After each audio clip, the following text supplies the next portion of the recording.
Ladies out there, check out wethepeople.dating. They make it easy to find a liberty-minded match, and it takes less than a minute to create a free account and begin browsing through over 11 million monthly subscribers. Look, we all know the success of a relationship hinges on the core shared values of a couple. So check out wethepeople.dating for the love of people and people of love. Sign up and start dating today. Wethepeople.dating. Life, liberty, and the pursuit of a partner. We've arrived. What do you mean? We've hit the big time. What are you talking about? I didn't tell you. We're live on MoJo 50 now. Oh, that. I could have sworn they were just pulling a fast one on us. Either that or someone at the top has had a mild stroke. Regardless, we now have to make a promo. Okay, well, that seems simple enough. How long does this have to be? I was told that we need to take about 60 seconds or so and tell everyone about ourselves. All right. I was born in a blizzard in the bleak hours of the morning in November. No, I don't think we need to go back quite that far. All right, then. I'm Steven. And I'm Dylan, and we're hosts of the Defenders of American Exceptionalism, or DOAE show for short.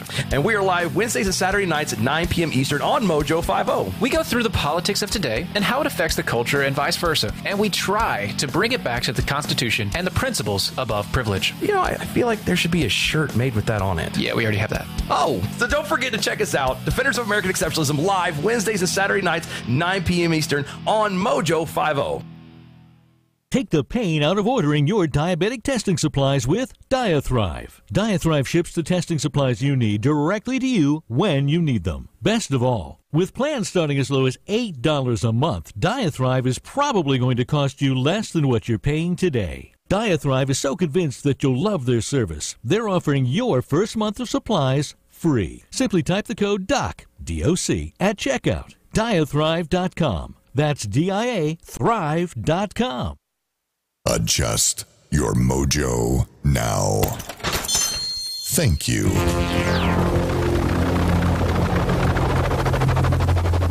The mothership has landed. Doc Thompson. Brad Staggs. The mighty MoJo 50.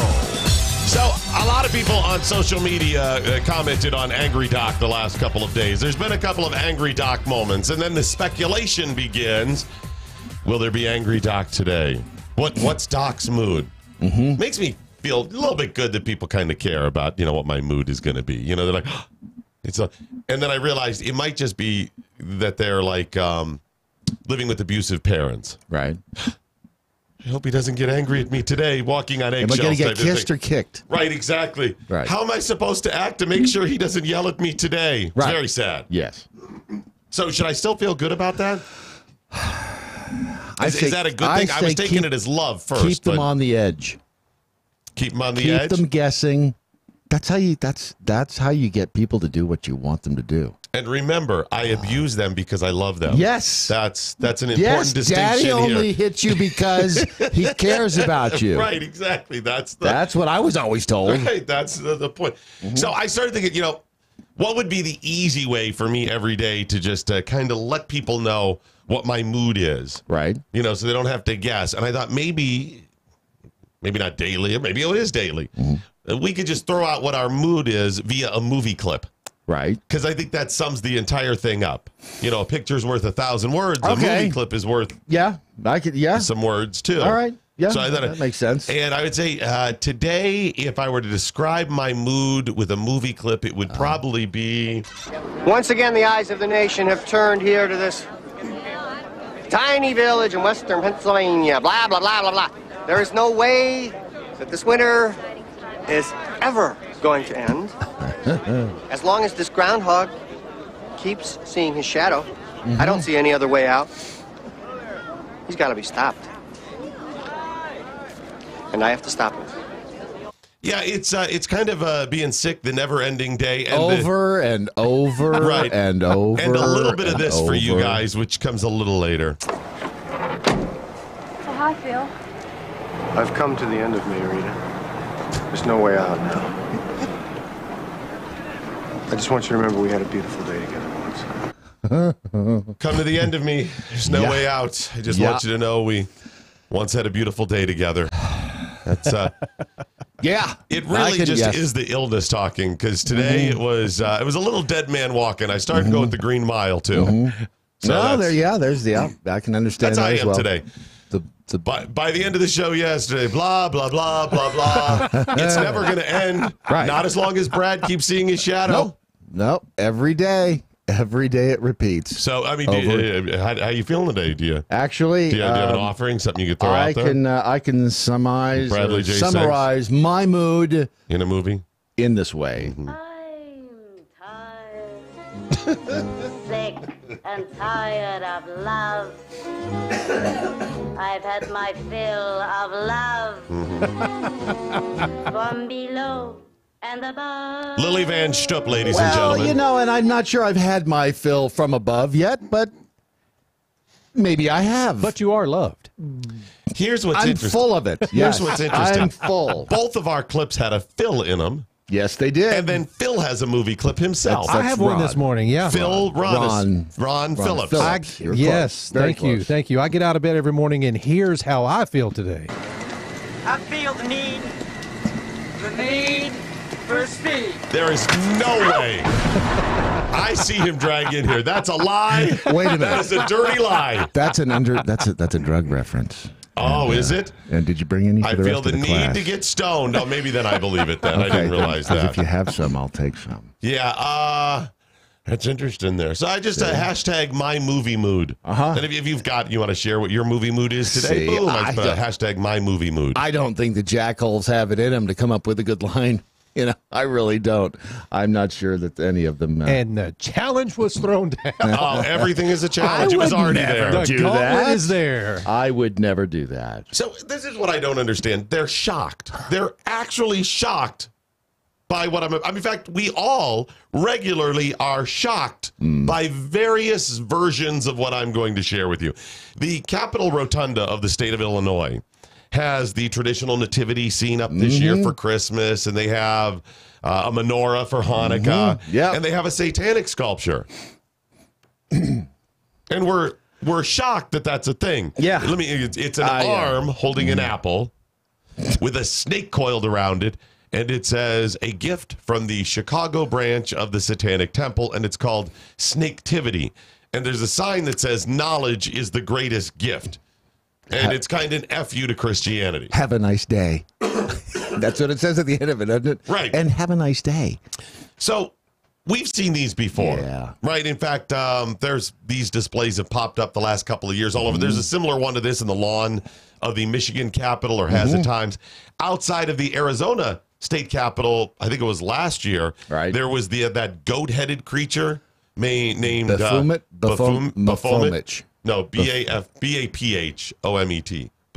Baphomet. Is that okay? I mean, whenever we're at the service, we always call him Baphomet. Okay, good. That's what I wanted French, to know. Baphomet. Baphomet. And then he has two children kneeling, looking up at him longingly, this type of, right? And this happened over and over. But here's what I don't understand. Yeah. Why are we shocked by this? Here's why I say that. Yeah. Satan is an a-hole. Yeah. Yes. Why are you shocked? He'd be the original a-hole, yeah. Do you see what I'm saying? We're like, the church of Satanism, the satanic church, is doing something to be mean to people and screw with them. Right. Yes. It does. Yeah, it's not a surprise. Satan's a dick. Yeah. Yep. What are you shocked for? See, nothing like this shocks me anymore, so. Well, I mean, and why are you offended by it? Yes, I know it offends you in your religion, but if you recognize as part of your religion that Satan's an asshole. Yeah. What do you go, okay. Exactly. Guess what? It's an affirmation to your faith when you see this stuff, because Satan is an asshole. Done. Yes. It's like, I know. That's okay. And if you just accept that and move on, everything will be just fine. There it is. You should look at this stuff when you see them on the lawns and capitals. If you're like, look at that. How dare he? Have you read your Bible? That's what he does. Yeah. That's his thing. Right, that's his thing. That's the job description when you sign up to be Satan. Hi, you're applying for a job here with Satan Inc. Is that right? Oh, yes. You've got a long resume here. Can you tell me about yourself, what you've done in the past, some things? I like to promote sin and let me see here. Yeah, sin's good. That's good. Let me check that. I really enjoy debauchery. Yeah, that's a good one for us, too. Let me ask you this. Are you an asshole? Oh, yeah, I like to think of myself as welcome the aboard. Welcome original- aboard. We've got an original asshole, amazing yes. benefits package. Oh, good. Yeah.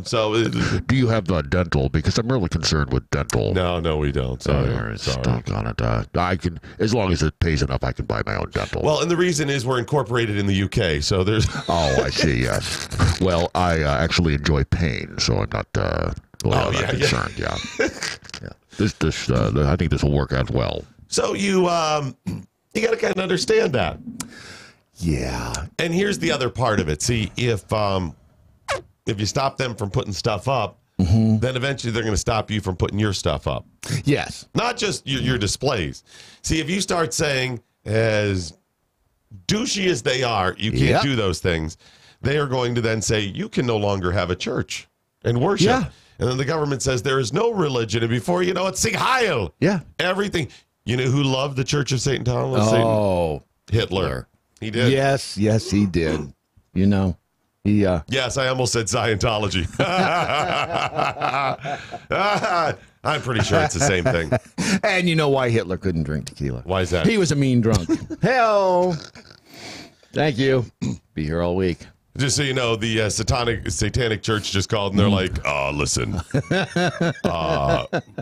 we're not Scientologists. I mean, we're evil, but we're not effing crazy. Those people are crazy. Just so you know, we're like to distance absolutely ourselves. evil, but we're not crazy. That's where we draw the line. Cray. Evil, yes. Crazy, no. I mean, if you looked at Tom Cruise's eyes, for crying out loud, I can't even look at them. It's that bad. Anyway, moving on. So there's a sign underneath this little blah-bitty-blah that says the state, this was put up by the state. The state doesn't have a choice. It is required by the First Amendment of the Constitution to allow temporary public displays in the state capitol as long as these displays are not paid for by taxpayer dollars. Because the First Amendment of the Capitol Rotunda is a public space, state officials cannot legally censor the content of speech or displays.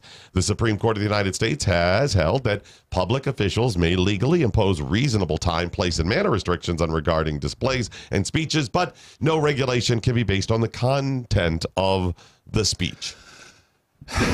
And then when these things happen, I always wonder if you go back to the founding, if you could dig them up and set them in front of you and say, so, what do you guys think? Do you guys see this one coming? Right. Did you know this? And would they say, yeah, we did. We saw it. We just didn't think it would happen this fast. Yeah, I don't know if they knew that people would be out there going, yeah, Satan, cool, way to go. I think they were probably thinking like, we have to accept those Presbyterians. Right. Yes. That's what they were thinking. And the Lutherans. Yeah. For crying, Not the Lutherans, please. Fine, the Lutherans. You know, someday the Catholics may want their stuff too. I don't know if you guys know this. Crap. No, they've been causing trouble now for years, centuries. I want you to know, if we put this whole First Amendment thing in, right, they're going to be blah blah blah in public. But it'll probably take them 2,000-3,000 years, something like that. Yeah, no, that's what they meant. Maybe they didn't see this. Here is where you really get and understand rights and First Amendment is when you reluctantly say, well, we got to put this crap up there. I hate it. Yeah, you have to defend the a-holes. Right. That's the problem. Now, you have some recourse in this as well, which we'll get to in a minute. There are some other ways. Of course, this stuff is ridiculous. It's asinine. This is not the majority, of course. This isn't even this is a minority of a minority of a minority. This is like 4 people out there going, that's right, we got a snake and arm and snaketivity. And they're a-holes. We know this. But as soon as you step in and go officially as a state, by state I mean any government level, they will then use this at some point. And that's their goal with this thing.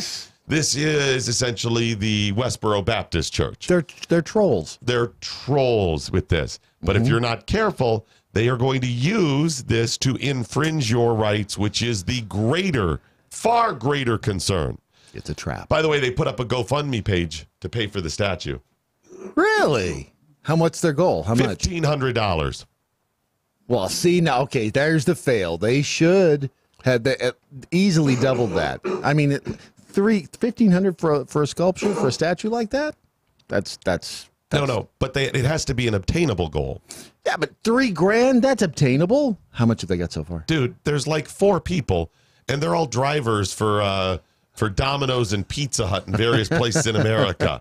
How much money are they going to take in to raise for the Satanic Church? Go big or go home. No, I'm serious. They're all like driving, going, well, I got to drive tonight. I'm just saying, if you're going to do it big. $3,000 at least. At least make it worth it. The little GoFundMe page says the Satanic Temple of Chicago will no longer allow one religious perspective to dominate the discourse in the Illinois State Capitol Rotunda during the holiday season. That's the reason they put it up. Okay. They don't want one. So they don't meaning Christians. Okay. That's their whole point there. All right. Frighteningly enough, the GoFundMe that stand against Satan, they had an $18,000 goal. They've only raised $3,800. Okay. In 4 years. Ooh, that's bad. That could be a little problem, I'm just saying. According to the Satanic Temple's website, it says its mission is to encourage benevolence and empathy among all people, reject tyrannical authority, advocate practical common sense and justice, and be directed by the human conscience to undertake noble pursuits guided by the individual will. If I may, so when we originally put up the goal and stated that we were for eternal flame, damnation, pain. How'd that work out? No one signed up. So let me get this straight. You're lying? Well, I'd like to call it marketing. I don't think lying is the correct term. You realize that's a lie too. I'm sorry. Just go to the GoFundMe page and give us some money. Yeah, see, that's what they do. Yeah. This is the scorpion and the turtle again. Yep, it is. Hang on there a minute, Satan. Beelzebub, Mephistopheles, hang on there. You're telling me that you're for benevolence and love and all of this stuff. Puppies. We love puppies. But I think you're about evil. Oh, that's crazy. That's just the left trying to paint us with a different brush. And then when I'm living amongst the flames and the ragged clothes and stuff, sex. It's sex. It's all sex. Lots of sex. That's what we do. Yes, sex and pleasure. You should have known that's who we are. Yep. Satan's an a-hole. Yep. So and he's proud of it. Right. So I don't know why you're shocked. They shouldn't be. They should pay more attention. So here's the solution in this. The way you win, first of all, is to stand for the rights of these a-holes. That's the big deal. That's the hard part. That is the hard part. It's the difficult part. Yes, it is. To stand for their rights. But the big picture is it's going to benefit you more to do that. Yeah. But if you're frustrated to see these displays and you're like, no, Doc, I'll never let that. Let me expound. The solution is, number one, to support all freedoms. To say, yes, you have a right to be a douchebag. You have a right to be wrong. Number two, be an honest, good person yourself that personally will not stand for this. Right. Publicly, yes, personally. And then three, mock the crap out of these a-holes. Yes. There it is. Exactly. And that's the problem, is we've lost our ability to do that. You don't think they know they're wrong? Of course they know they're wrong. If you are a person of faith, you recognize that little voice inside you, that conscience that tells you right from wrong. The one you keep trying to ignore. Right. No, that's what we do, right? I know, yeah. They have that too. They know right from wrong. Yeah. They may ignore it, but they know. It's within them. So they know they're being a-holes. So mock them. When they walk in there, they may see this as a little bit of a trolling victory for them, but they know they're being an a-hole and they know they're wrong. So one, support all freedoms and their right to be wrong, or bad stuff's coming for all of us. Number two, be an honest, good person yourself. And three, mock the crap out of these knuckleheads, because when you do that, then you don't have to actually have the government step in and tell them they can't do these things. Right. We don't want it. We reject it. Yeah. It's the quote, and I guess it's at the Holocaust Memorial, the quote from, I think it's a speech. First they came for the socialist, and I did not speak out because I was not a socialist. Then they came for the trade unionist. I did not speak out because I was not a trade unionist. Then they came for the Jews, and I did not speak out because I was not a Jew. Then they came for me, and there was no one left to speak for me. And that's the problem. You have to. Absolutely, because here's the scenario. I know what you're saying. Some of you out there are like, well, I don't want this crap. It's wrong. And shouldn't we in a community be able to decide what's right? Yes, you should, to a point. Because as soon as you start infringing somebody's rights to be wrong, in this case, they will eventually use them to get you. And let me explain how that works. Right now, you're sitting there going, I'm a Christian. Crossed arms that say, I won't tolerate this, and we ought to have a right in our community to say this will not stand. Great. Who will be in the majority when it comes to faith a year from now or 100? Have you seen what's happening with younger people? Have you seen the number of Christian churches that are shutting down? It is a massive mass exodus from the Christian faith and churches right now. Yeah. Now, that pendulum could swing back and likely will. Maybe there'll be some variations on a theme, the way people worship in the future, not the traditional old big stone churches, whatever, because you've seen like some of the mega churches, whatever. Yeah. But it's not the same. So we're on a path that Christians are going to be in the minority. So imagine if right now you say, yes, we need the Supreme Court to rule on the majority rules when it comes to this stuff. Okay. Haha, you've successfully kept out the satanic church for now. 10 years, 100 down the road, when Christians represent only 4% of the population, and you or your kids or your kids' kids are out there trying to worship as Christians, and they go, sorry, the majority is ruling against you. Yep. It eventually, what goes around comes around. So the solution, the way you win, support freedoms, be honest, good people yourself, and mock the crap out of them. Yep. I'll tell you what, seeing stuff like that does sure make me miss the days when we were bitching about Kwanzaa. I remember. Do you know? Right? When we were doing, we produced shows for HGTV, and we had to do a bunch of different holidays, Christmas, Thanksgiving, blah, blah, blah. And they forced us to do Kwanzaa. You've got to do Kwanzaa. We're like, what? Oh, you have to be inclusive. Okay. Sad, though. I mean, as ridiculous as Kwanzaa was, I loved that song by Adam Sandler, though. Here Comes Kwanzaa. Put on your yarmulke. It's time for Kwanzaa. Yep. Wasn't that it? Well, the thing about Kwanzaa that was so ridiculous, Kwanzaa is a made-up holiday. Yes, it is. It's not like even Christmas where you say it's Christ's Mass. It's the birth. There was an event that spurred people, followers, to worship and say, here you go, right? Kwanzaa, the event, was a guy trying to make cash. It's brilliant on his part. You could take this back to one dude who said, and I don't know if he was truly driven initially to make cash. That's at least part of it. But, or if he was saying, we need something that is representative of our cultural African heritage for like, because it's, you know what it is. It's a harvest. It's essentially like a fall harvest in Africa. Right. And it ties into cultural things. But what he did was he started selling Kwanzaa candles. Did they smell good? I don't know what they smelled like, but they smelled like opportunity. They smelled like capitalism. They were wonderful. Yes, they were. I don't know what they smelled like, but I know what they sounded like. Cha-ching. See, if you start a holiday, even if you only have a handful of followers, but you're the only one that has supplies for those holidays. Yes. And if you keep the book of supplies close enough to your vest, you'll be making all the cash.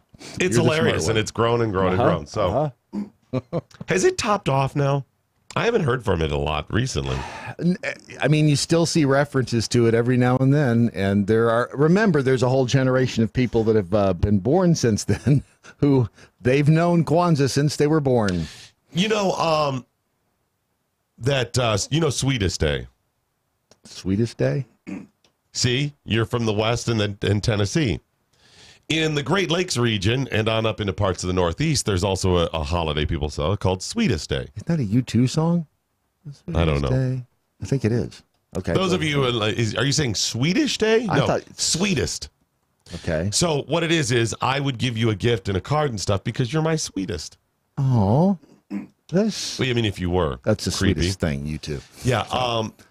So what happened was American Greetings, based in Cleveland, said, we need to make more money. If only we had more holidays. Right. So they came up with a Valentine's Day that's later in the year. They still have Valentine's Day. Right. Don't forget Sweetest Day's coming up September 8th. You wouldn't want your sweetest to go unnoticed and to feel unloved. And people bought cards for it. Yeah. So what we need is our own little holiday here, that like a Kwanzaa, that we can sell candles and whatever. It's October 20th. Sweetest Day? Sweetest Day is October 20th. I missed it again this year. Damn it. Your sweetest is... No wonder she hasn't spoken to you in months. Right? You just ignored her. By the way, last month, the Satanic Church settled a lawsuit that they had against Warner Brothers and Netflix. For? Well, they had the reboot of the Sabrina the Teenage Witch. Yes. Okay. Oh, that's right. And they had featured in it a goat-headed statue that is copyrighted by the Satanic Church. So they sued him saying it's copyrighted, but also, are you ready? Part of the lawsuit said their reputation was damaged because they portrayed the statue and the Church of Satanism as evil. You know, we just didn't think that aligned with our marketing efforts, and we took full advantage of the legal system. Yes, because you don't want people to misunderstand that you're evil, Satanic Church. No. We like puppies, remember? We love puppies. 5-0. I'm Mike Opelka from PureOpelka.com. Here's your 2-minute drill. Can somebody anywhere please explain to me why Al Sharpton is allowed to sell his life story to a charity that he runs that will then sell it to someone in Hollywood to make a movie or a miniseries about the race-baiting charlatan who owes money to the federal government for back taxes and already has a show on MSNBC that pays him millions of dollars? Can someone please explain it to me? We learned last weekend that the National Action Network, the charity that Sharpton runs, that he sits on the board of, that he is also the president of, has paid $531,000 to Al Sharpton for his life story. Amazing, right? Absolutely amazing. So Sharpton gets paid. The guy who reportedly still owes the federal government millions in back taxes is getting a huge check for his life story, and then his charity can sell it. The charity will also pay Sharpton an annual salary for being its president, and that's on top of what he gets from NBC and MSNBC. It's insane. But who's going to buy the story? Who's going to pay for Al Sharpton's life story and turn it into a movie? Could it be Barack Obama? Let's not forget, Sharpton was the race ambassador under Obama, and Obama's got a deal with Netflix. The story continues. Be outraged. Testudo, my friends. Testudo. Mike Opelka's 2-minute drill is powered by MoJoWildRice.com. Their wild rice is a superfood, gluten, sodium, fat, and cholesterol-free, yet high in fiber, protein, zinc, phosphorus, and trace minerals. But you're going to love it because it's delicious. MoJoWildRice.com. MoJoWildRice.com. Tide communiques coming on down via the social media platforms. Should I read it? I should do it. I should do it. Sputtering duck. Only took a day to graduate from Eternal Godwin's Law, Hitler, and Eternal Oreo Talk to Thursday Bible Study. Hooray, it's now a religious show. Shut down the MeWe chat room. Go MoJo. Was that really a Bible show? I don't think I quoted any scripture. No. No, I don't think so. Correct me if I'm wrong. I don't think there was. I do, however, think I was talking about personal freedoms in the First Amendment. I don't know if you know this. One of the 5 pieces of the First Amendment is freedom of religion. I don't know. No, Sputtering Duck, we missed you at the service yesterday. Thank you for the donation, by the way. I just wonder what is the standard? What is the day he's waiting for? Where he gets up and he goes, Yes, finally they nailed it. What happens where he goes, yes, today they hit the target? Yeah. I'm just curious what the target is. You know, it's possible that Sputtering Duck is President Tyler. You think so? Could be John Tyler. Could be John Tyler. Absolutely be. It's absolutely possible. Larky Farkins, Satan promotes himself like a pedophile Mrs. Doubtfire.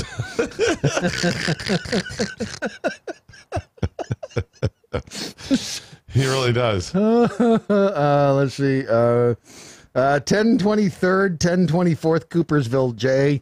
$1,500 goal. What a total fail. What they should do is accuse a Republican of sexual. This is brilliant. Accuse a Republican of sexual harassment. Claim to need money for legal defense. They'd raise hundreds of thousands from the left. That's smart. Hang on. They already did that. No. But he's saying the church, the Church of Satan for the GoFundMe. How do you know they didn't? That's true. Right? That's true. I got this idea, guys. You ready? Yeah. Rape trains. But Satan, no one will believe it. No, we're not actually going to rape people. That's just crazy. We're just going to say there's rape trains. I don't think anybody will buy it. I mean, rape trains. Right.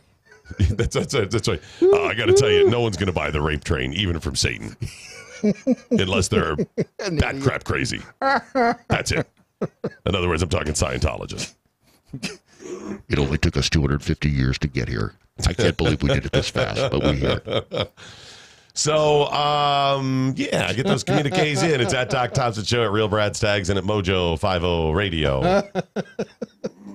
Let's see. Let me just see if the MeWe chat room has. Oh, by the way, Ron, did we put up the charities that we're already considering that we'll likely use for the tour? Yes, sir. Are they we up have there? 4 of them. They're up there now. Those are at the MoJo5050tour.com. That's correct. Okay. Yeah. And there's 4. So what do we have up there? And we're putting up the charities that we are going to likely work with for our tour, unless something crazy where they're like, yeah, guys, we don't want to be associated with you.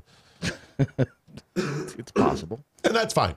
But the ones we've identified that we will likely end up using, what are they, Ron?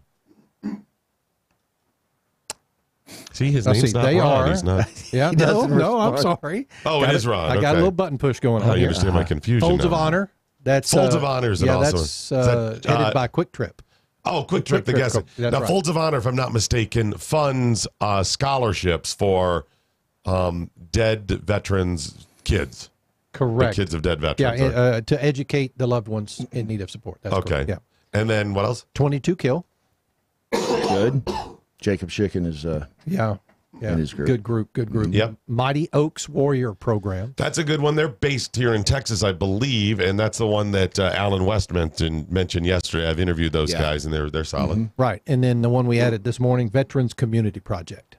I interviewed them about a year or so ago, and they're based, I think the first ones were out of Kansas City, and then they've moved on to St. Louis and also Tennessee, I think Nashville area. They buy plots of land, like a couple of acres, and they build little communities for veterans to live in. That's cool. They build houses. I mean, they get almost everything donated, the labor, the materials, and then people, offer up money. Right. Very cool thing. So what they'll do is they'll have a couple of weekends and stuff where they're like, grab your hammer, come on out here. And they start building these houses. And the houses are small and modest. They're one-person homes. But they're nice and they're clean, right? And they're the veterans, and they live amongst other veterans there too. So it's like habitat for veterans, right? Exactly. Okay. But the other part is it's a little community because veterans often want to be around other veterans that understand them, right? And you're not talking 400 homes there. You're talking a dozen or maybe a couple of dozen, right? And they've done a good job, and they've already built I think multiple communities in Kansas City. And then, like I said, at least one in St. Louis and Nashville. And that's just over a course of a couple of years. And what's the name of the charity again? Veterans Community Project. And it's .org, I think. But anyways, those are the 4 that we have identified that we will likely work with. And we could likely and will likely add maybe 4 or 5 more. If you have suggestions, let us know. They can be big, they can be small. I want to search out a couple of charities that help veterans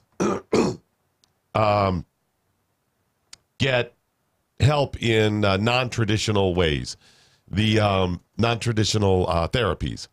Right. Hyperbaric chambers, pet therapy, stuff like that. I think that would be a good one. What is 22 Killed? They help in a lot of different ways, right? They, I don't know specifically. I can look it up. I don't know specifically. I just know that it's obviously based on the average.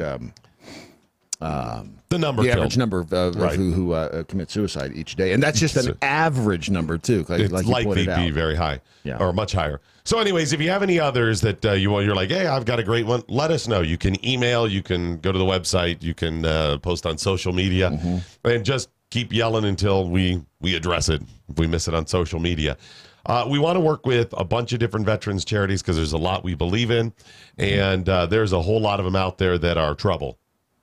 A whole lot of veterans charity that are questionable. Well, and that's the problem, is that anything like this always attracts to it a certain element who is unscrupulous. Yeah, it can be a scam, and it's sad that there are people out there who will do that. But so we'll work with the whole bunch. What we're doing is we're going on tour to help veterans, and by help I mean offer them ways that they can help themselves and help each other. Right. And also to expose the flaws of the government and the Veterans Administration, that they have not done their job.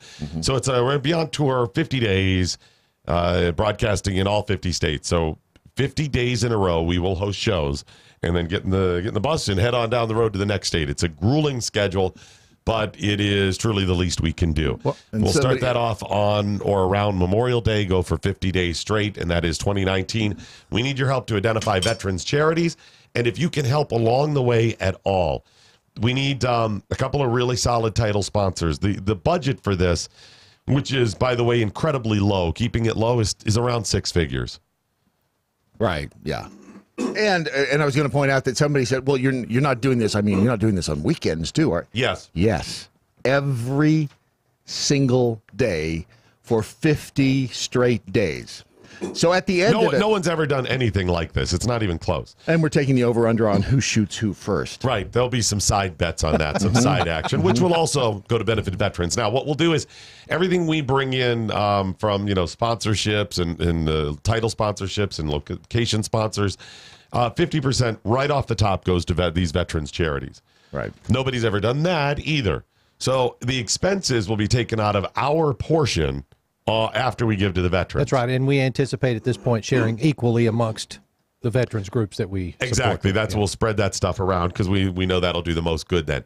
So what we'll do is, if it's about six figures to bring in to pay for it right off, and then our company has to make a little bit of money so we can continue to grow and do more stuff like this.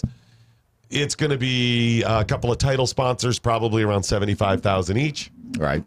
Because think about this. If it's about six figures, we get two title sponsors for $75,000. That's 2 times 75. So carry the money to 150. You had to carry the one on that?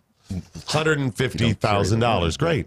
So right off the top, you give 50% to veterans charities, right? Yep. There you go. $75,000. Great. That leaves us with $75,000.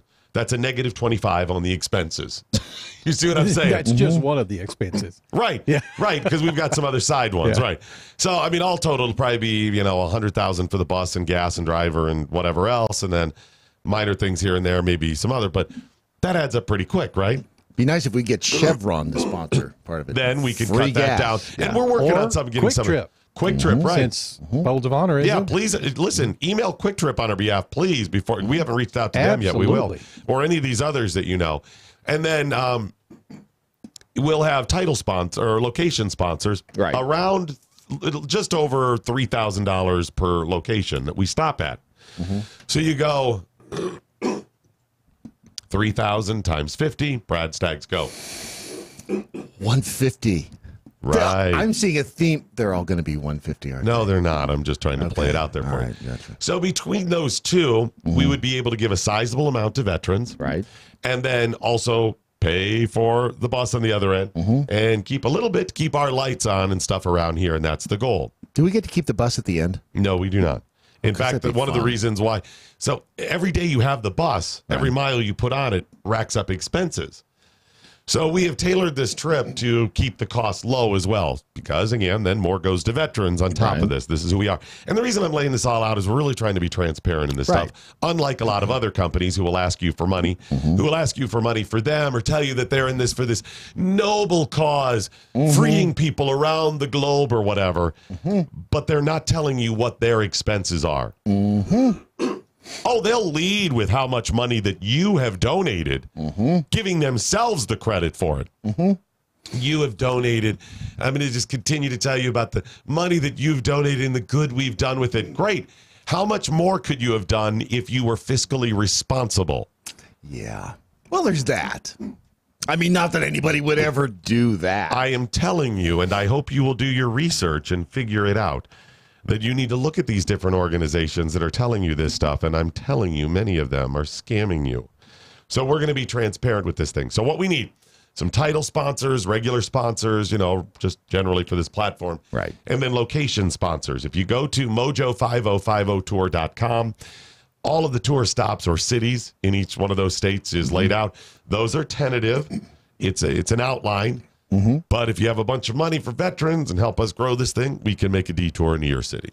Yeah, and especially if you know a good sandwich maker in your town.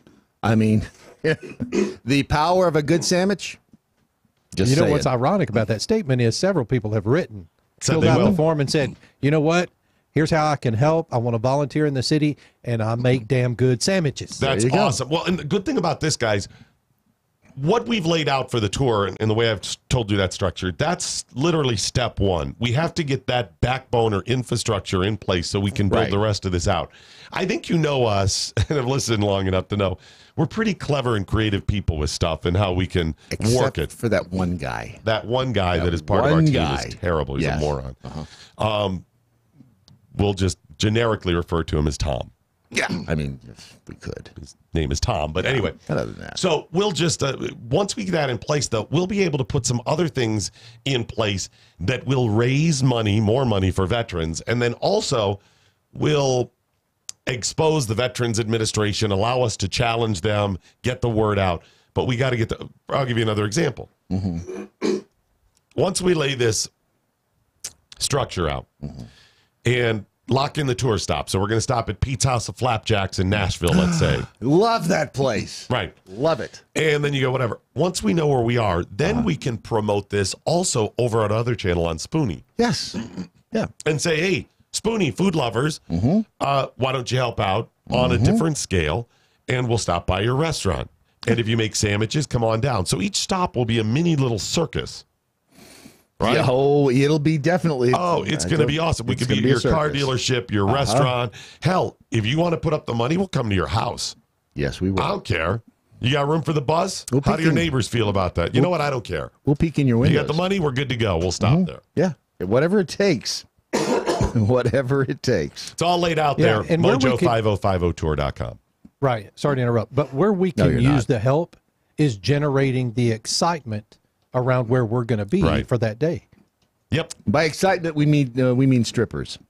Whatever it takes, Brad. Hey, I'll be at your strip club. I don't care. Yeah. We will park right in the parking lot. I will do it for the cause. We might broadcast from inside. I will sacrifice my dignity. Would you be willing to sit in a seedy club, drink alcohol, and look at half-naked or fully naked women for veterans? Give me a sec. Yes. Yes. I would. You are a true patriot, my friend. I don't want to They have sacrificed for America. Right. I will sacrifice for them. And almost every veteran I know will be right there with us. Yes. By the way, Hold My Beer did notice that you said backbone. Thank you. Appreciate that. You know, I'm going to nominate you for the MoJo Medal of Honor. Well, thank you. It's less prestigious than the Congressional Medal of Honor, you know, just slightly. It's honor. One notch down. I hardly even know her. I get the comments in via the social media platforms. Also, did we set a date for the Right On game? I have absolutely no idea. I know, but we've talked about next Thursday. I mean, if we need to set a date, let's do it. Somebody has to be adult supervision. Next Thursday. I'm saying a week from tonight. Okay. Yeah, a week from tonight. I'm playing this game a week from tonight. I'm busy that night. Are you really? No. I'm playing a game that night. You're busy playing a game? Uh-huh. Smoking cigars? Could be. Is there alcohol involved? Yes. I'm there. I'm there. All we have to do is show up game wherever gets more Brad fun. is with the game, because he's going to be lubed that night. Oh, yeah. Wait a minute. Does that mean alcohol? Yes. Okay, yes. That does mean that. Then I'm in. You will be lubricated. I will be. And remember, when you order your, first of all, the Right On game, their theme is making because mocking the left feels so right.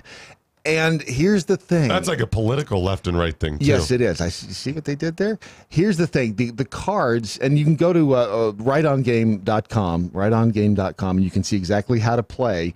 But what we suggest is that when you have the family get together, every family has a couple of those, way left members.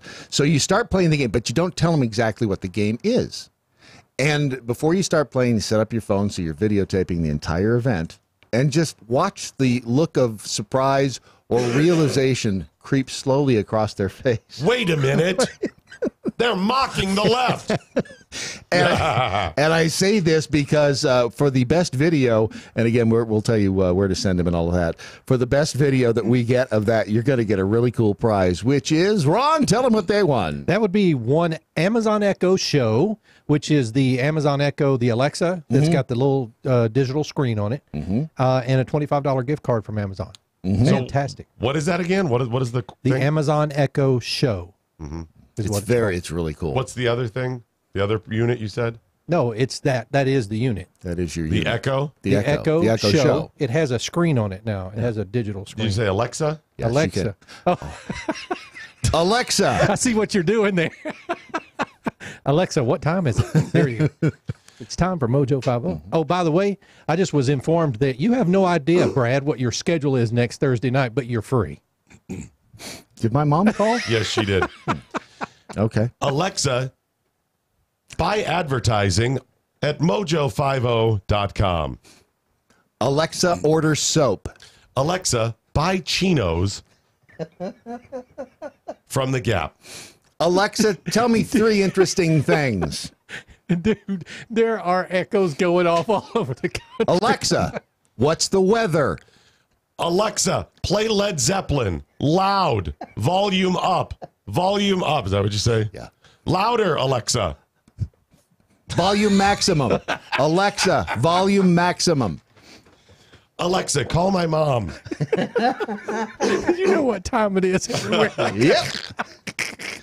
I love that. But see, here's the thing. Smart people go in and change the wake The name. word. That's right, the wake word. Yeah. All right. So anyways, the Right On Game, order your copy today at rightongame.com, rightongame.com. Don't forget you can get a discount if you use the promo code MoJo50. That's MoJo50 at rightongame.com. It's a lot of fun. We will be playing to show you how it's played a week from tonight. Yes, we will. We have set the date. Because nothing says you've had a successful night like getting liquored up, drinking cigars, and playing a game. Alexa, buy rightongame.com. Can you do it like that? No. Go you to just don't- Right On Game. Well, no. It's be Alexa, purchase Right On Game. Yes. Yeah, because now that he's added the yes. Yep. Oh, that There was you great. go. Yep. There you go. Amazon.com. You can get your. Rightongame.com. Yep. Do we have an update there? Is that what you're... No, I was just going to say DMXDM said to add DC to the tour. Call it the 5150 tour. Use a logo close to Van Halen's album cover. Then sell tickets to tour stops. Boom, fully funded. It's a great idea. Wow. David Lee Roth is scheduled to appear. That's a great idea. You know, it would be a better idea if American Pride Roasters sponsored a stop in Des Moines. That'd be a really good idea. Such a guilt trip. Yep. Doc, dick move number 4 today. Whatever it takes. No, that is a great idea. In fact, we've considered doing a DC stop as part of it. And you know what you know where I want to stop in DC? The VA? No. Where? The lawn of the White House. Yeah, well, we'll never get there. I don't know. Can you even get within a right block? up in front of the Capitol building? No. Here's the reason I say that. They do these little press junkets. They've done in the past. George W. Bush had one. Right. They set up tents out there and they bring in all the different little broadcasters and whatever. We broadcast, 2 booths down from Sean Hannity and whatever. And I just saw that they had one inside the White House not long ago. Joe Pags was there, I fill in for now and then. So I started thinking, I was like, listen, Donnie, let's put this crap together. Trump knows the problems with the VA, and he knows the solutions. The solutions are you have to be able to fire people. Trump tried to fire people. Right. And did fire them, and they rehired him. Wait, but the VA rehired the people he fired? Lawsuits, yeah. They were ordered to. So Trump doesn't want to fire people or effing up. Okay. This is what the guy knows. You're not getting the job done. Trump's going to fire you. I have every faith in that. Right. But I don't know if you know this about Trump. His hands are tied a little bit.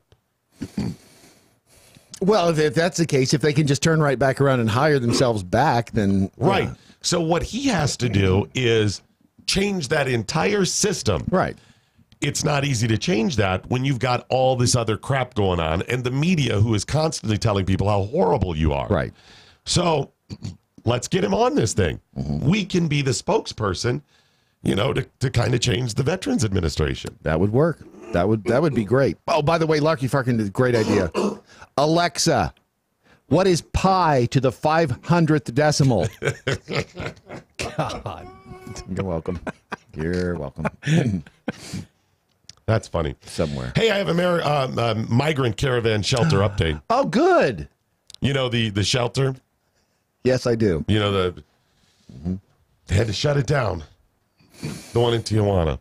That's sad. Where are all those people going to go now? Well, they have some options but right. do you know why they had to shut it down? Why'd they have to shut it down? All those women and children were being rowdy? They had to shut it down over bad sanitary conditions. And wait a minute. This is in Tijuana? Yeah.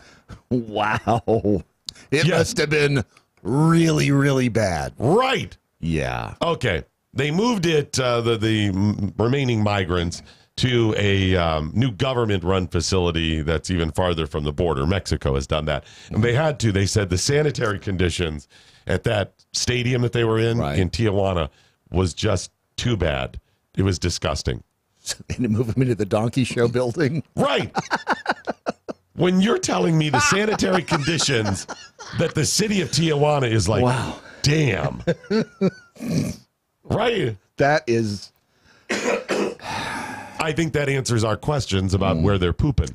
Yeah. And that was the question the whole time is, did they travel? If it's that bad in one place, can you imagine what they left along the course of the course? You can find their path. You can smell their path. They didn't exactly live breadcrumbs, a trail of breadcrumbs. No, they didn't. So officials in Tijuana cited bad sanitary conditions for the reason they had to close that sports complex shelter that they had made. They said mud, lice, and respiratory infections were rampant. Was there bad stuff too? Apparently there was some bad stuff as well. Okay. They said it was also filled with trash. Right. Yeah, I read somewhere that there were wigs that they'd found. Actually, I saw a video and the guy's wigs. Why would they have found wigs? Well, they're Hispanic. They're not black. No, but if you were wanting the visuals to appear to have more women in them. Oh, okay. Well, I guess so. Yeah. So they found wigs, and they found a lot of soiled baby diapers too. We're gonna have that as well. So so lice, trash, respiratory infections, and mud. Well, mud is going to be anywhere. See, now that actually confuses me a bit. How did Tijuana know it was bad? Because all those things are represented in Tijuana anyway. Yeah. Well, in fact, by the way, that's one of the shows.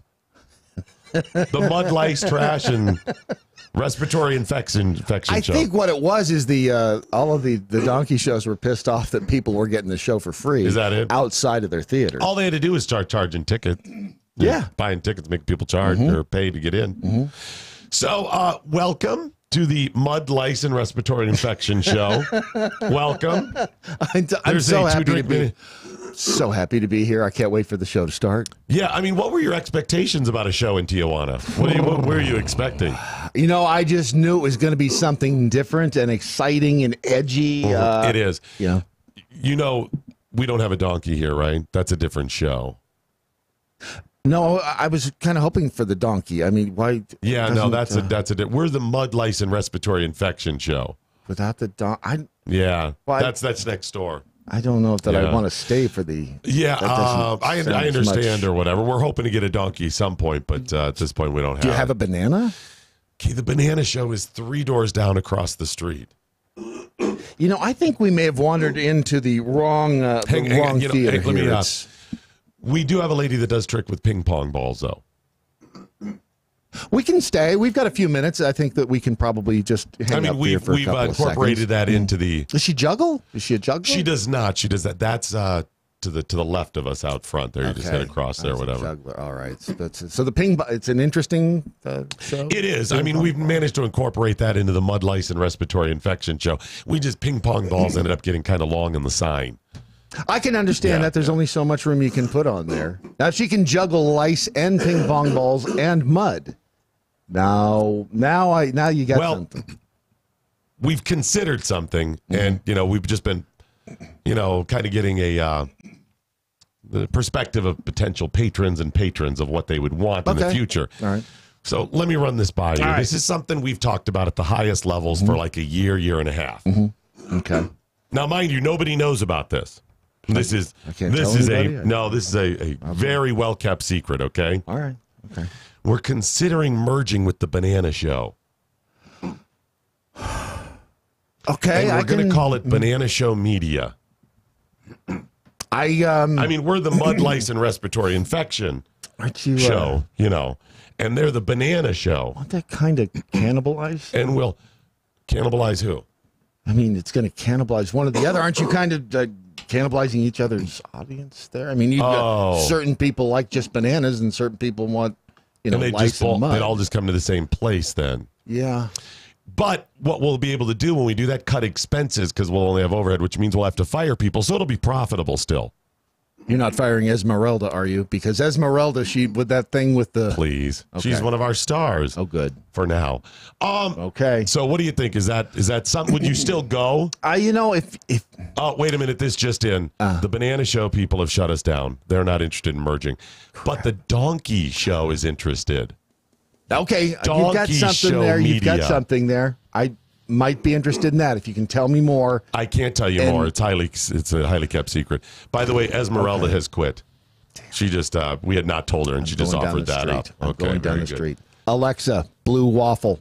We're gonna have co-presidents. What do you think? I like that. If one of them is a donkey.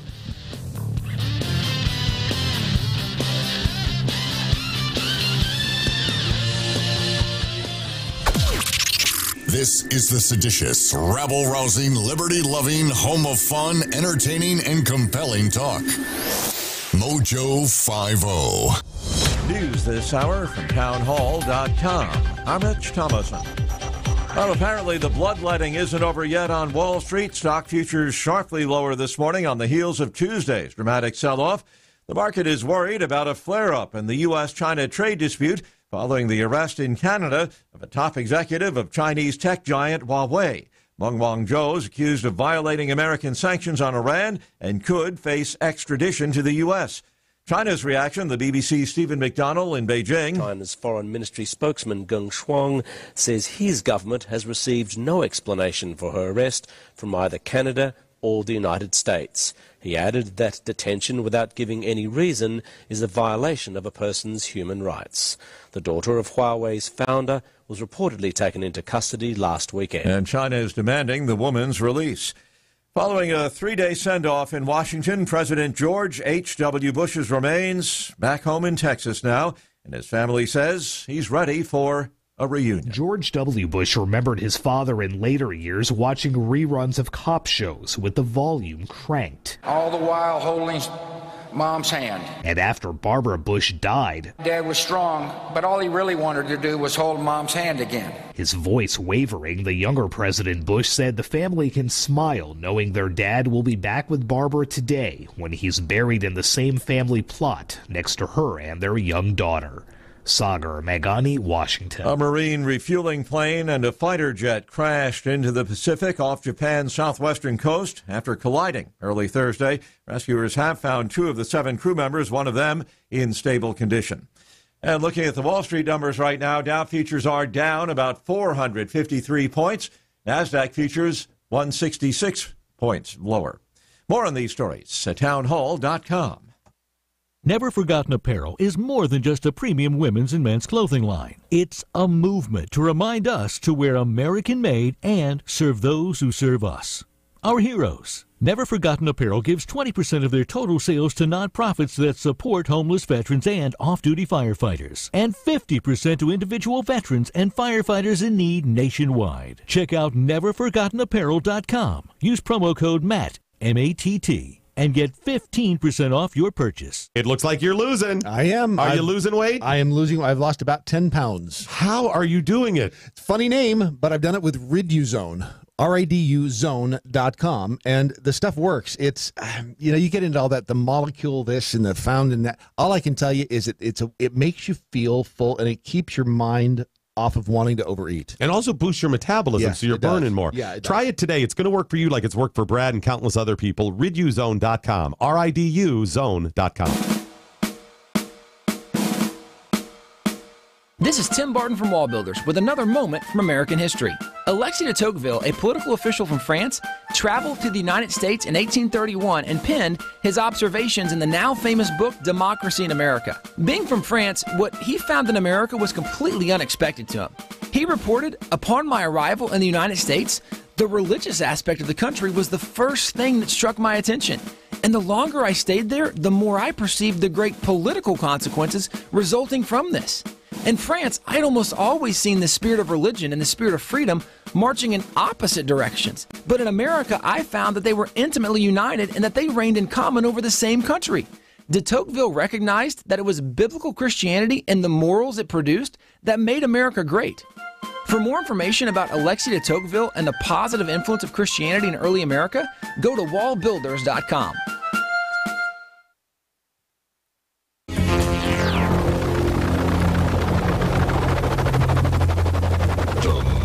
Ship has landed. Okay, Brad, you're going to have to explain what Quantcast is. I don't understand this. Quantcast is it's a site that essentially ranks websites according to their traffic and allows you to see what how much traffic is going to any particular website. As long as the website is connected to Quantcast, and most are because they want to find out the ranking. You can see exactly what's happening with most websites across the country. Is that subscription based, or anyone can go? You do have, if you want to use the information, it's like Nielsen ratings. Okay. If you want to use the information from Quantcast, you have to pay. Otherwise, is that MoJo's site that somebody sent? No. Oh, what is that? That's a different website. Oh, gotcha. Did you see the line went dramatically down, Ron? Okay. It looked like Al Gore's hockey stick turned upside down. Right. And by hockey stick, I mean the chart. Right. Yeah. So here's what I would suggest. Just for fun, if you have a Quantcast membership, just start ranking companies. Just go through and check them. If you like conservative media and you're like, hey, who's doing well, who's not? Where do I want to put my money? Who has a bright future and who doesn't? Because let's say your subscription, you're paying a subscription to somebody, you're buying a subscription, and you're like, this is great, whatever. Are they going to be around in 14 months? 2220? Right. That'd be February 2020. That's very just as a groundhog day around the 2020. I like that. And the reason I say that because you're throwing good money after bad, basically. Yes, that does happen. So check to see if their future looks bright or not. And all you have to do is go to Quantcast, get a membership. If you don't want to buy one, maybe if you have friends, the Jackhole Nation, go to one person can do it. And then just random conservative websites or libertarian website. You can do other ones too. Yeah, you can do whatever you want. And you can just see exactly what's out there. Right, exactly. It's just a really cool thing. I think it would be really cool. It would probably be really telling. You'd be able to find out all kinds of things about websites that maybe you've supported in the past or currently do. Yep. It's always a good idea to look into an investment, like Bitcoin, before you purchase it. Because a friend of mine just sent me a screenshot of rankings, and it was interesting. I was going to say shocking, but it's not shocking. It's not shocking. It's just interesting. Yeah, because the one that it's irrelevant who he sent me. Yeah. and it's irrelevant if he used to work with me. Right. Exactly. He sent it to me, and it was like, wow, this has been a constant theme for years now, and they just continue to trail off. It's interesting. You're right. Not surprising, but interesting. So exactly. Hey there. Let me tell you about charity magnets, and by me I mean my friend Brad Staggs. Charity magnets are very cool because they're magnets that when you buy them, a portion of the proceeds goes to help a charity. What charity? It's the charity that is called Cops for Kids with Cancer. And the thing is, I like it, kid. It's got cops, it's got kids, it's got cancer. And the only thing it doesn't have is puppies. If they could have put puppies in there, but come on, who doesn't want to help a charity called Cops for Kids with Cancer? And this is not. I mean, this is something. You know who doesn't want to help them? Who's that? Hitler. Exactly. And Satan. Two people don't want to help. Well, according to their website, Satan does. That's fake news. Sorry. I don't know if the Church of Scientology wants to help. Probably not. But if you go to charitymagnets.com, you'll find out it's not just your traditional refrigerator magnets, although they have those as well. But they've got magnets that you can actually put on your car that are in the shape of a badge. 20 of the new designs for 2019 are out, by the way. The Honor Badge car magnet is out. You can get this for $20. Same as downtown. And a portion, again, of the proceeds benefit Cops for Kids with Cancer. But my favorite thing on here is actually not a magnet. It attaches to your license plate, and it's in the form of a badge that says support. And I'm telling you, I mean, and I cannot really say this, so this is not me saying this, but let's say you had one of these on your license plate if you were to get pulled over. I'm not saying that it would help. I'm just saying. Do you know cops always touch the back of your car? Have you ever heard that? Yeah, I've heard that. I've seen it happen. I've seen it happen. I've seen a couple that haven't done it, but there's I've seen it, but a lot of them will touch the back of your car as they walk up to it. So if the crap goes down, their fingerprints are on your car, which would be evidence of something. Well, it was evidence that car was there. You could never say that. Right. You could say that cop came in contact with it, which is, it's just interesting. It's right there. CharityMagnets.com. You know what they should sell? Really big. Because, again, these are like law enforcement, right? Yeah. Salutes our heroes, law enforcement, looks like a badge. And what if they sold... About 4 inches square. Right. But let's say they sold ones that were maybe 8 inches a foot high and maybe like, I don't know, 2-3 foot wide, something like that. Where would you put that? Well, just right on the side door of your car. Okay. Yeah. And then on the other side, and then on the back, you know, and they would say like there's a sheriff. Well, right, but it would say like, we support sheriff. Yeah. Right. Well, yeah. Well, you want to get the right words emphasized. Right. You emphasize so the word like police or sheriff is really big. And just we support down below. And we're just suggesting this as a conversation starter. That's all. That's all it really is. Right. And you know what they should put with those? Charity magnet police lights. That's an idea. So you can mount them in your home, your office. People walk in and go, what's with the cop light? And you go, charitymagnets.com. It just gives a way to draw attention to the charity. Better publicity. You know who would see it more? If you just put it on your car. A lot of people would see it that way. You're absolutely right. Absolutely right. And by the way, take a look when you go to charitymagnets.com. Take a look at the canine honor badge dog tag that you can put. Honor? There is a puppy on the way. So cute. That's not a real puppy. That's too small to be a real puppy. Thank you for that reference. But there's a puppy there and a dog tag, a badge dog tag as well. So go to charitymagnets.com. That website again. charitymagnets.com. We've scoured news platforms and agencies around the globe for today's most profound news headlines. Presenting them now, here's Brad Staggs. And these are brought to you by charitymagnets.com. We'll start with the most important story. Tumblr's ban on adult content has alarmed the LGBTQ Twitterverse. Wait, very what? Important, yeah. Tumblr. First of all, Tumblr is banning pornography. What is Tumblr? Tumblr is a website where you can share pictures. It's a picture sharing website. Isn't that Instagram or Snapchat? It's a social networking platform, and they are, as of December 17th, they will no longer allow adult content regardless of the age of the viewer. So it's not even going to be an 18 and over thing. Question. Yes, sir. You in the front row. They say adult content. Would you like to know what adult content is? Yes, I would, because that seems like a a very broad term. Yes, exactly. I see what you did with the broad. See? Adult content primarily includes photos, videos, or GIFs that show real-life human genitals, which means anime is still in. Yes. It's not porn. That it's was an your art outside form. voice, your outer voice, just so you know. Damn it, sorry. That show real-life human genitals or female-presenting nipples, and any content, including photos, videos, GIFs, and illustrations that depict sex acts. Tumblr says that they've revised their community guidelines. There will be exceptions, however, to the new restrictions. These include exposed female-presenting nipples in connection with breastfeeding, birth or after-birth moments. Yes. That was your outside voice. Sorry. And health-related situations such as post-mastectomy or gender confirmation surgery. Yes.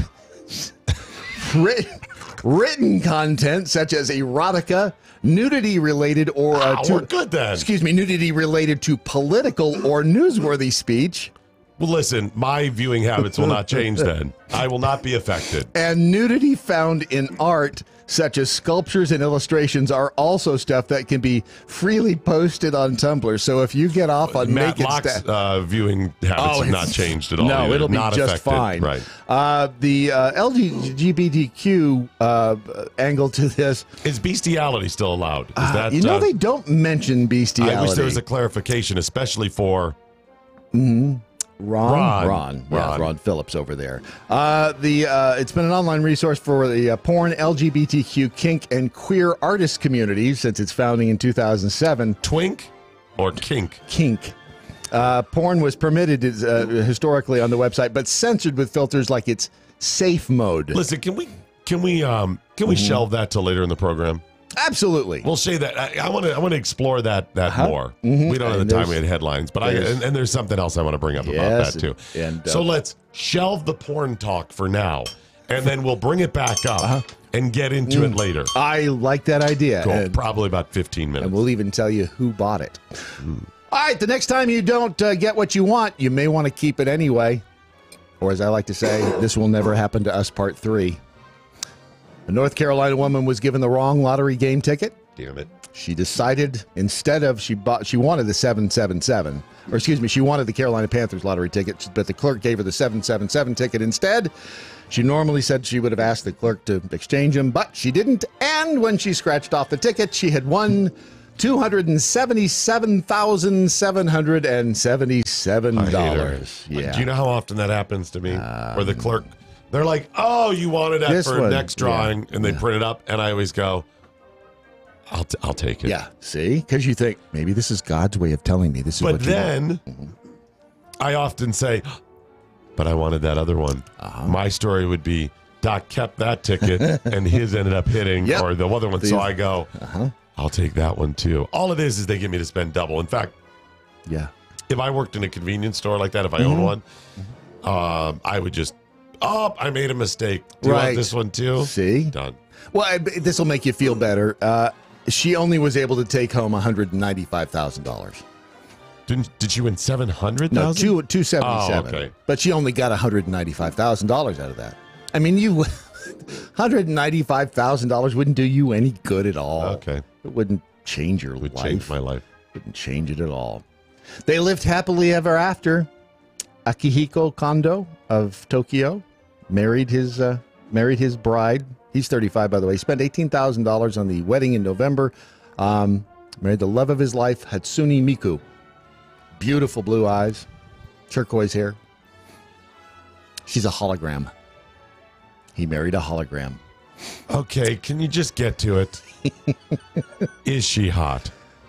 She's Asian. See, and that's just it. She has really, really big eyes. Really big eyes. You know, I'm just owning the stereotype at this point.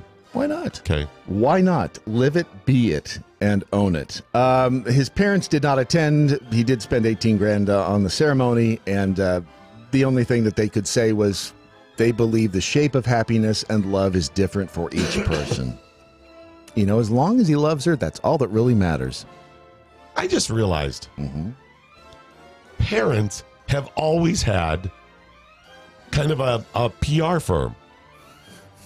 Yeah, right? yes, they have. Parents could be anybody who's a parent of probably a teenager could work as a PR representative or firm. Yeah. Right?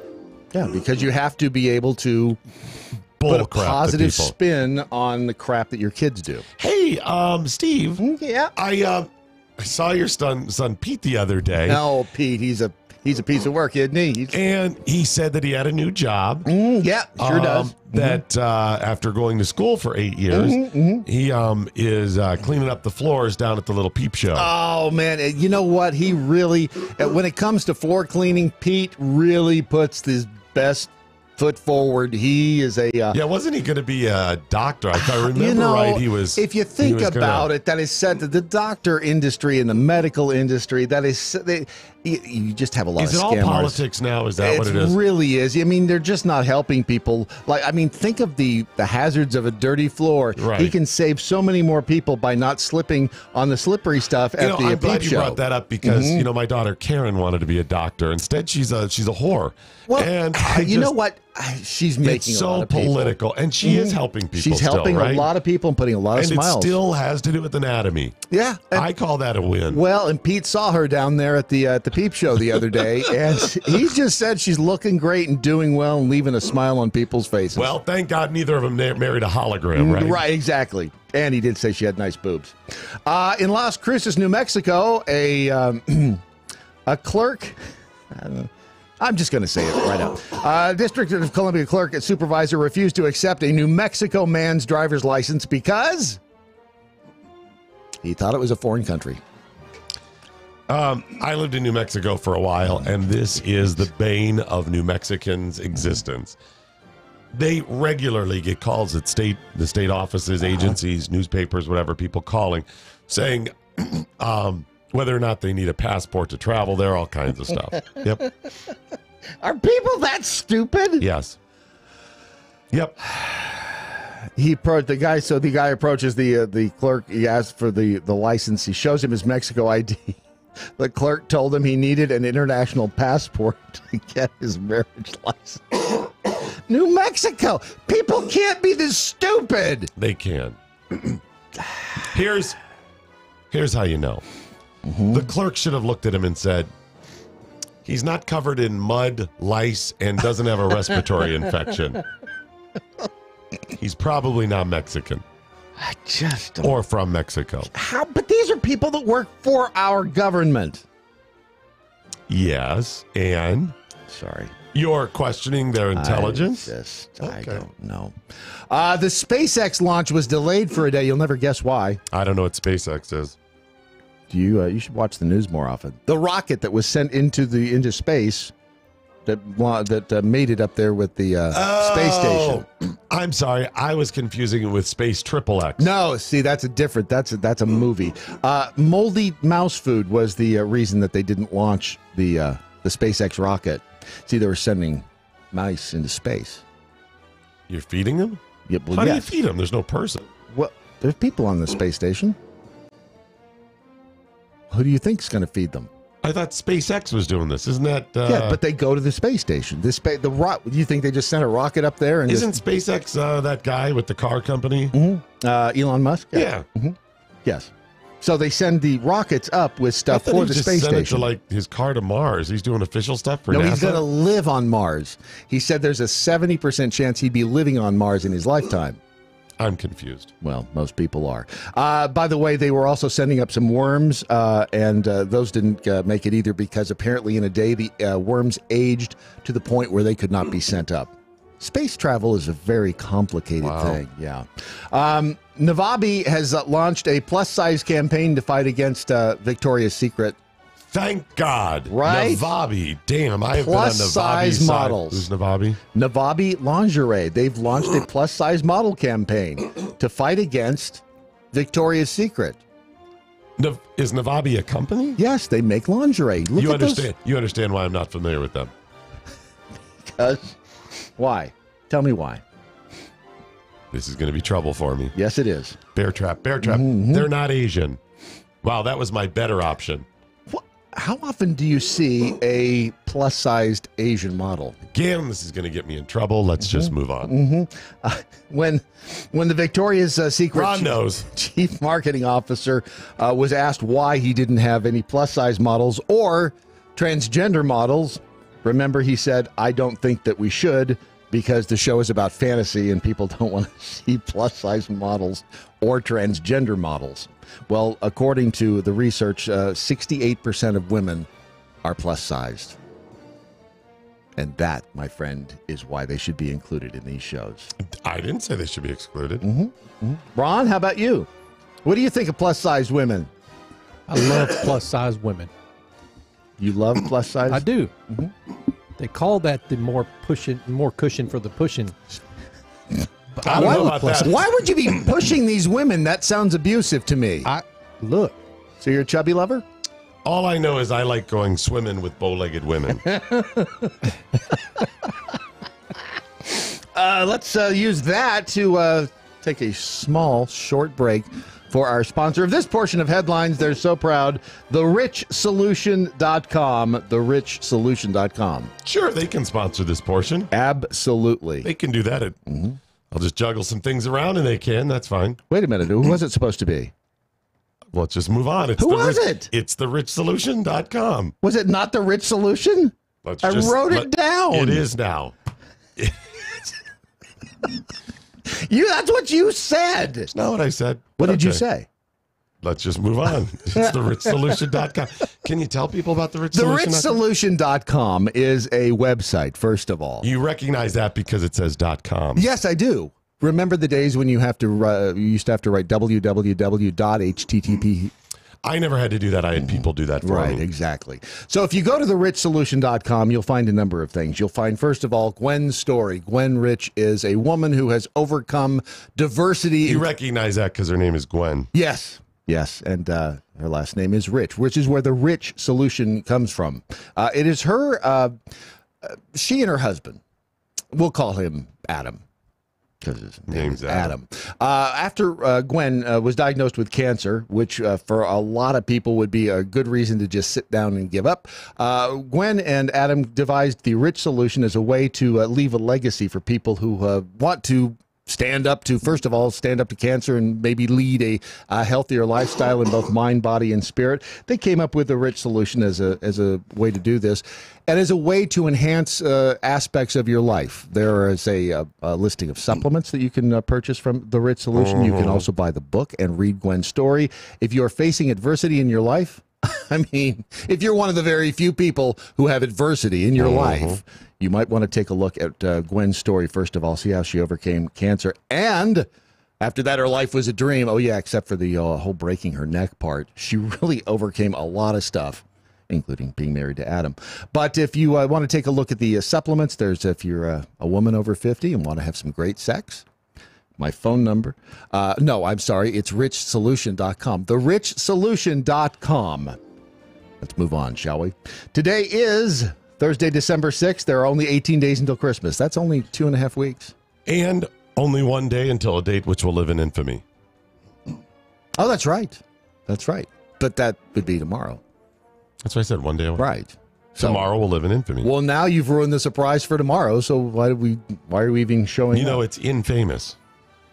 Yeah, where does infamous come from anywhere? Shouldn't it be non-famous then? Right. Doesn't in usually mean the opposite? You would think. Unless you're talking about flammable. Because flammable and inflammable both mean the same thing. Right.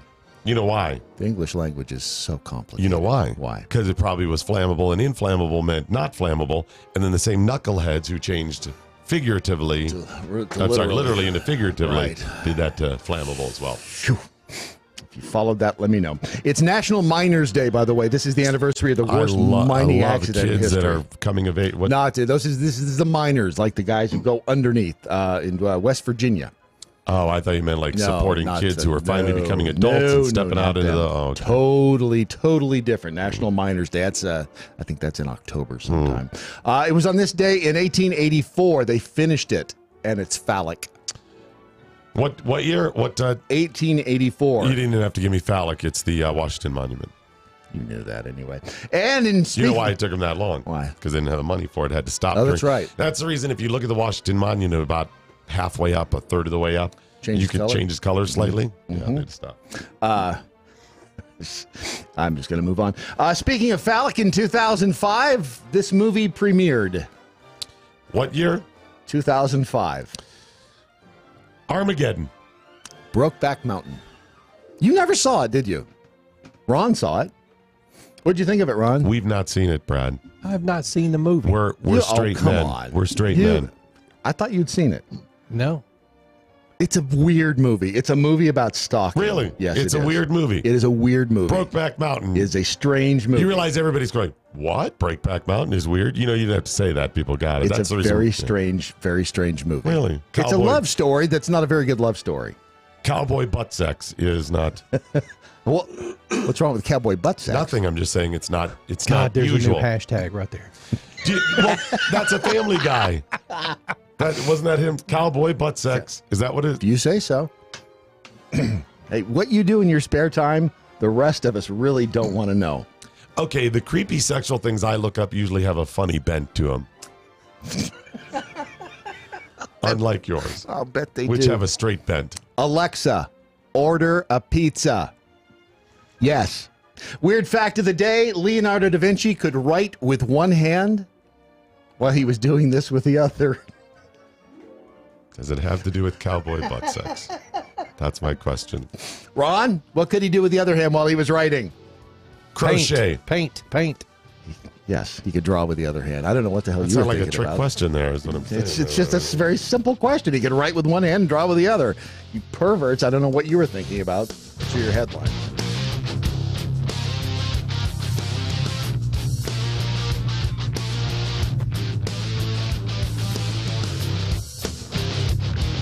Remember when your mother used to tell you to eat your vegetables and you turned up your nose in disgust? Could it be you didn't want to eat them because the veggies promoted racism? Let me explain. Recently, a California university held an annual whiteness forum where students in attendance decided that the 1993 animated Christian cartoon VeggieTales, which always ended with Bob the Tomato and Larry the Cucumber's tagline, "Remember kids, God made you special and he loves you very much," didn't promote anything good. In fact, one female student made the claim that by humanizing vegetables, the creators of VeggieTales were using the children's programming to promote racial stereotypes by making the villains racial minorities. A poster at the forum titled "Children in the Church" states that when supremacists aim to taint the way children think of people of color, it will work. Whiteness in the Bible isn't just seen as power, it's seen as good. When kids see the good white character triumph over the bad person of color character, they are taught that white is right and minorities are the source of evil.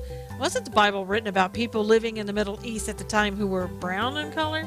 Anyway, Eric Metaxas, former VeggieTales writer and narrator, put the forum's, quote, rationale in perspective. He says all vegetables are part of one race, even though they are of many colors. They are all descended from the same parents, the Adam and Eve of vegetables, who foolishly ate a forbidden fruit, irony, and screwed everything up for all vegetables descended from them. At least I'm pretty sure that's the story. Amen, Eric. And that's today's reality check with Susan Knowles. There's a better way to meet people without having to suffer through all the crazies. Weed out all the nutty people with WeThePeople.dating. That's WeThePeople.dating. It's easy to find a liberty-minded match, and it takes less than a minute to create a free account and begin browsing through over 11 million monthly subscribers. Look, we all know the success of a relationship hinges on the core shared values of a couple. So check out WeThePeople.dating. Sign up and start dating today. WeThePeople.dating. Life, liberty, and the pursuit of a partner.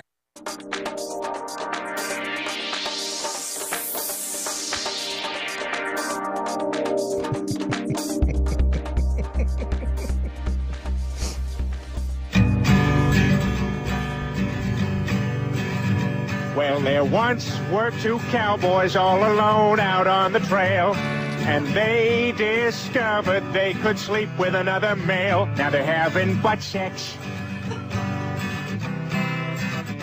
Cowboy butt sex. You didn't think it was real, did you? Sodomy. Come on, everybody. Sodomy. That's a little Family Guy clip for you there. Wow. Wow. No judgment. I'm just saying it's out there. It's a horrible love story. It's just it's not a very good love story. There's no connection well, there's one connection between the two, but it's not the connection you'd think. I mean, they're not showing up at each other's with like flowers and going on dates. No. The one guy stalks the other one, basically. And they're about as dumb as two rocks when it comes to trying to hide it. Mm-hmm. By hiding it, let's just move on. Yeah, it's a good idea. Hey, Brad, back to your story about the Tumblr thing. Yes. All right, now explain the quick version of this again. All right, so Tumblr, beginning December 17th, is going to start banning what they consider to be adult content or porn. But there are, of course, exceptions to, because again, with porn, if you ask someone to define porn, I know it when I see it. Right. That's the famous. What politician said that? It was a senator or congressman who said it years ago. Shoot, I can't remember. They were debating some sort of issue, and they were asking about censorship. You know, parental labeling or something like this. Right. And he said he knows porn. He can't describe it, but or define it. But he knows it when he sees it. And the ironic thing is that's the entire point of censorship. Chester Potter Stewart in 1964. He said, I know it when I see it. So. Do you realize that's the whole point of this? Exactly. Tumblr can do what they want. They are a private company, and I'm fine with that. But, you know, and do you want the background on why they did this? Yes. Guess who bought them? I have no idea. Verizon. Ah, there it is. There you have it. There it is. That's so, and it's not that Verizon is so pious. That's not what's going on here. It comes down to money. Right. They're not looking at, well, family values. We've got to stop porn from on this. It has nothing to do with that. It's about money and progressive agenda. Because they're just going to sell it some other way or something. That's all. Or they don't want the potential lawsuits. Right. Yeah. That's exactly it. They can do what they want. Tumblr, Verizon, private company, and that's fine. My problem with this is they have allowed it up till now. Yeah. And the same with Starbucks. So, well, we'll get to that in a second. And then number two, you're defining it. So Verizon, let's say for a moment, you are morally driven people and I spoke out of turn. Right. And you've defined it. Fine. No adult content except for exposed female presenting nipples in connection with... What does that mean? Well, it would be a nipple that presents as a female nipple as opposed to a male nipple. Excuse me, a question. Yes, you in the front row? Yeah, Doc Thompson from MoJo50.com. Yes, sir. Yes, sir. What's your question? How can they define what is a female now? Next question. Does anyone else have any questions? So, Verizon, you have all kinds of quilt bag, agenda-driven stuff. Again, if you're a quilt bag member, I don't care. You can, I'll work with you, for you, live next to you. I have no problem with what you're doing in your personal life. You want to identify as a fiddler crab, do it. I don't care. As long as you're not forcing me into changing my life. It's good. If you're a good person, fine. But Verizon has done all kinds of things to support the quilt bag community, support the agenda of one. And yet, when it comes to this, they don't recognize all of a sudden that there's 182 genders or more. Apparently not. They're saying also these nipples, if they're connected with breastfeeding, that's not what nipples are. Birth or after birth moments. Zip back. Yes. Define breastfeeding. Exactly. See, you think you know what it means. Yes. Except for the creepy dude who's like, I just like to be breastfed still. Why is that creepy? I don't understand why that's I just creepy. had to say that for legal purposes. Birth or after birth moments and health. Back. You in the front row. Is that when you say birth, right, or after birth moments? Is that a compound word? It's after birth. That could go either way. That's true. That's absolutely true. Here's my after birth moment. Yeah. You see what I'm saying? There? Yes, absolutely. Because that could mean just after you've given birth and your child, and you are basking in the glow of the human conception and birth, or it could be that stuff that comes out. Yes. Could be either. And health-related situations such as post-mastectomy or gender confirmation surgery. So if you want to show your nipple after you've, I guess, gender changed to a female, and you're not showing it in a sexual way. You know what this tells me? Huh. The people who wrote this have never seen pictures of post-gender reassignment. You've seen the pictures? There's some maintenance that goes on. Regular, painful vaginal maintenance. Mm-hmm. That's where you have to take Brad, the scrubber brush. Have you seen that? What it looks like? Have you ever seen one? Yes, I have. And I have a relatively strong stomach. Now, maybe there's been some changes recently. Maybe I am misinformed that the pictures I've seen are the extreme cases. I don't know. Mm-hmm. But from what I've seen, and if you have not, allow me to explain. This should be good. Imagine. Have you ever seen one? Have you ever seen? Have you ever seen one? Have you ever seen Frankenstein? Where Dr. Frankenstein makes the Frankenstein makes the monster out of other body parts and kind of stitches them together. Yes, he does. Yeah. And you look at it from afar, and it has the general shape of a man. Yeah. But when you look up close, there's mismatched skin tone. Yeah. Textures. Yes. Hair. Stitches. Yeah. Gaping wounds. Yeah. A little bleeding. Some pus. Right. Yeah. That's what it looks like. And your DNA is going, we've got to fix this. We have to fix this. It's a wound. No, here's a drug. We're going to stop you from fixing it. We're trying to fix it. We're paralyzed. Let's limit your, right. What happens is your DNA that wants to do that gets roofied. Well, apparently it doesn't. It knows it's happening, but it can't stop it. You're not a woman.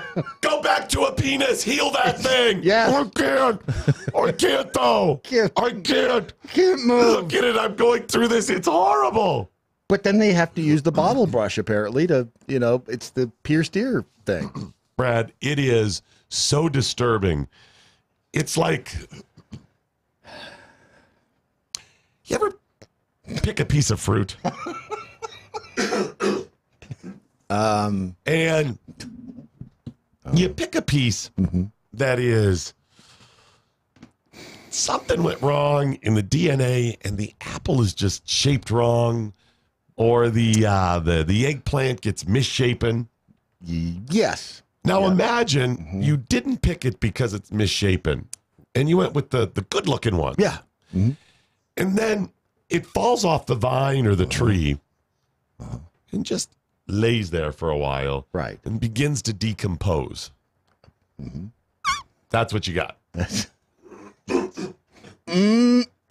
Seriously, that's enjoy that breakfast fruit. So they're allowing that, yes, but they're not allowing modest nudity.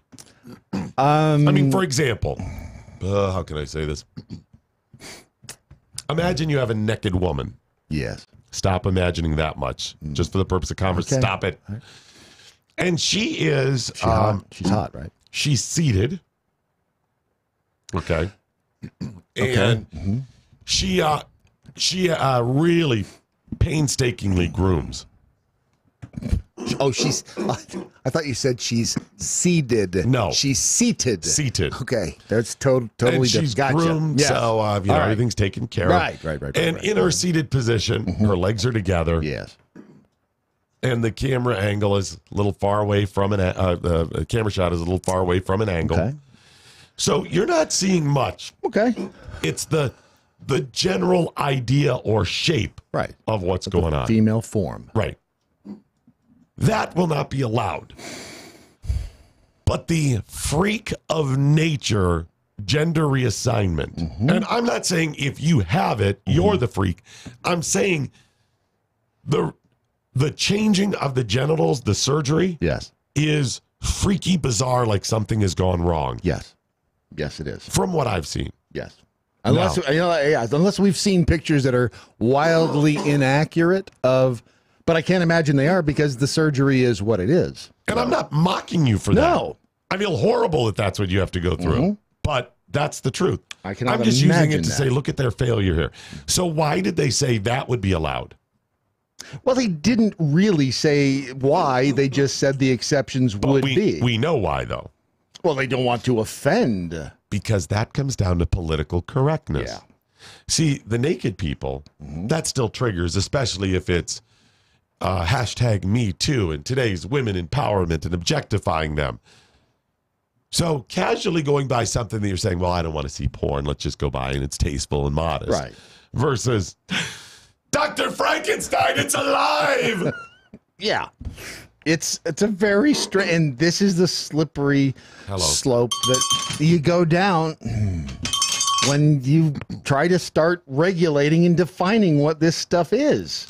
Now, explain what's going on in a similar vein with Starbucks. Starbucks. You're in short, you will no longer be able to watch porn at your local Starbucks, which they are going to start this ban in January. Starting in January of 2019, you will no longer be able to sit at your local Starbucks, use their free Wi-Fi, and surf your favorite porn website. I didn't realize I could have been surfing porn all this time at Starbucks. Yes. All of this time, you could have been sitting in the corner, perving out and looking at porn on your computer or your phone. This actually explains a couple of other things. The guys that are frantically, moving about in their seat, adjusting, can't get comfortable. I thought it was bad chairs and legal stimulants. Oh, see? No, that's not what it's been at all. They're perverts. I'm just going to keep shifting at my seat, reaching into my pocket. Right. I had no idea that this was such a big thing either. And what the proponents of this ban are, they're lauding Starbucks because they say that this will help curb child sex trafficking. Okay, stop. There's something else going on here. Number one, pornography and child sex trafficking are not always, but I would say primarily mutually exclusive. They're not always intertwined? Is that what you're... I'm saying rarely are they. They are, but overwhelmingly, they're not overwhelmingly intertwined. There is some overlap. Yeah, yes. So if you're saying we're going to stop child sex trafficking by limiting porn, even if you could eliminate or limit all porn, you're still only talking about what overlap? 2%? 1%? Half percent? Right. And again, you have to define what porn is. Well, if it's more than that 0.5% or something, Starbucks, you have a big problem. You're telling me everybody's using your sites to child sex traffic? Well, and here's the thing. If this is such a dire emergency, if this is such a dire situation, why are they waiting until next month? Why not today? Stop it today. Wow. That's a great point. Apparently, when some people go in and order that Grande Blonde, or small blonde, they're ordering something else. Apparently so. And this is the craziness that people go, I don't want to say nuts. They do. They go nuts over this stuff. Okay, so then how do they define porn now? Technically, they have not released a definition of porn. They're saying you can no longer go to sites like Pornhub, which, by the way, Pornhub did come out and declare that they are banning Starbucks coffee from their offices. So, wait a minute. So they specifically called out Pornhub? They did specifically call out Was it Pornhub. other sites as well or just Pornhub? Anything, Pornhub and sites of its that are similar, they said, basically. But again, it's going to be... They've installed a filter on their internet system. So now if you want to go, they're saying there was an anonymity that you were able to afford yourself in downloading things like child porn through their Wi-Fi, through their free Wi-Fi. Okay. Now you can sit there with your phone and your own personal hotspot. So Yes, but there's another fail, even if you're using their internet. So while a lot of people may go to Pornhub, do you know the effort that they would have to put into blocking porn to have any real dent in it? Oh, because there's a lot of people that go to all kinds of other places to share pornography. Absolutely. Yes. Tumblr, for instance. You won't be able to do that either. But No, yes, but I of mean- course, there's all sorts of websites. Like, what site do you go to? It wouldn't. I don't really share. Okay. Consume. That's such a strange word to Isn't use it? in connection with Wow. pornography. Just saying. Okay. All right. Yeah. Again, it comes down to what is pornography. They're a private company. They can do what they want. Absolutely. The hypocrisy is amazing, though. Yes. So Starbucks, even more so than Tumblr, because they're not changing companies. They weren't bought out. Right. Starbucks, where were you 6 months ago? Where were you a year ago? Right. This was not a problem. This was not a concern of yours. Apparently, they had promised a couple of years ago that they would put a filter on their Wi-Fi, and they are. There's a You mean group make out it look there. Better. Apparently, so yes, it was a fuzzy filter. I'm allowed to put dog ears or a rabbit nose on my porn now. Yes, that does make it hotter for some people. But it took them 2 years to install these filters for some reason. So, yeah, where were you? Where were you 3 years ago, 8 years ago, 10 years ago? How come you didn't do that stuff then? And again, it's the hypocrisy and the broad nature of it that I hate. Well, I don't think that you should limit it to broads. I think that there should be, if you're going to be in the LGBTQ, the quilt bag situation, then you've got to include the transgenders and the. I mean, dudes. is it going to do some good? Sure, potentially. I mean, in the world, fine, okay, if you're whatever. I think it's bailing out several planets full of oceans with a spoon. Or a thimble, even. Thimble, eyedropper. Yes. Head of a pin. Okay, you're not bailing it out at all. Trying to come up with something even smaller. Bottle cap. Beer top. There it is. But okay, fine. I hate the hypocrisy of all the other crazy stuff that Starbucks does, and this stuff doesn't fall in line with it, which I find frustrating. This is a PR move because there's a group out there. I think it's called Enough is Enough, and they're the Westboro Baptist Church again. Okay. Out there trying to, ring the bell and get some notoriety, and they're shaming Starbucks into doing this 2 years after the Starbucks said that they would do it. Apparently, you can't do it at McDonald's either. Okay, so they're the ultimate, alt-right, right, religious right saying this. Is that who this church is? When you say, what, are they crazy? Well, or they just... I don't know necessarily think it's a church. It's called Enough is Enough. I don't know that they have a church. But is it a religious based? We've got to stop porn. Yeah, that's guys. seems to be what You're not. Now I got to go off on these knuckleheads. If you are Christian and you don't like the idea of this stuff, fine. And it is certainly within your right to stand against it, speak against it, or try to hold the company accountable. But your efforts are for pub kiss. It doesn't matter. I understand they're targeting a private company and they're not saying infringing rights, but a lot of these groups will also try to infringe your personal freedoms. Sure. How about promoting the ills of some of this stuff as opposed to going after a private company? Because now you're doing what so many of us hate anyway when we do boycotts against Fox or Sean Hannity or somebody. Yeah. Yeah, actually, Nostalgic Slug brought up a good point. Wait a minute, a number of content providers moved to Pornhub because YouTube deplatformed them. Gun enthusiasts and even PragerU.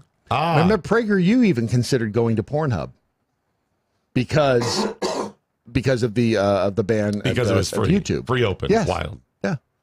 So yeah, you can. I guess anybody can upload anything to Pornhub. And you know what? There's a great example. Who was that, by the way? Nostalgic Slug. Okay. That's a great point about the gun thing, because Starbucks has also limited guns in their store, so you can do a comparison there, right? Starbucks could say in their stores, we will abide by or stand with local laws. Yes, they could say that. So you could say, if in your community or your state you can't open carry, you can't open carry, it must be holstered, whatever the scenario, we abide by those laws. But they don't. What do? They come up with other rules and regulations that they infringe your rights. Now, you have a choice. You don't have to go in there. You're actually infringing your rights by going in there. Right. That is within their right. But we don't like it when they do that stuff. So why would you support it as a Christian when they do it to somebody else? The solution is libertarian values. Do what you want. Leave other people alone. Stop it. Well, society is being brought down by pornography.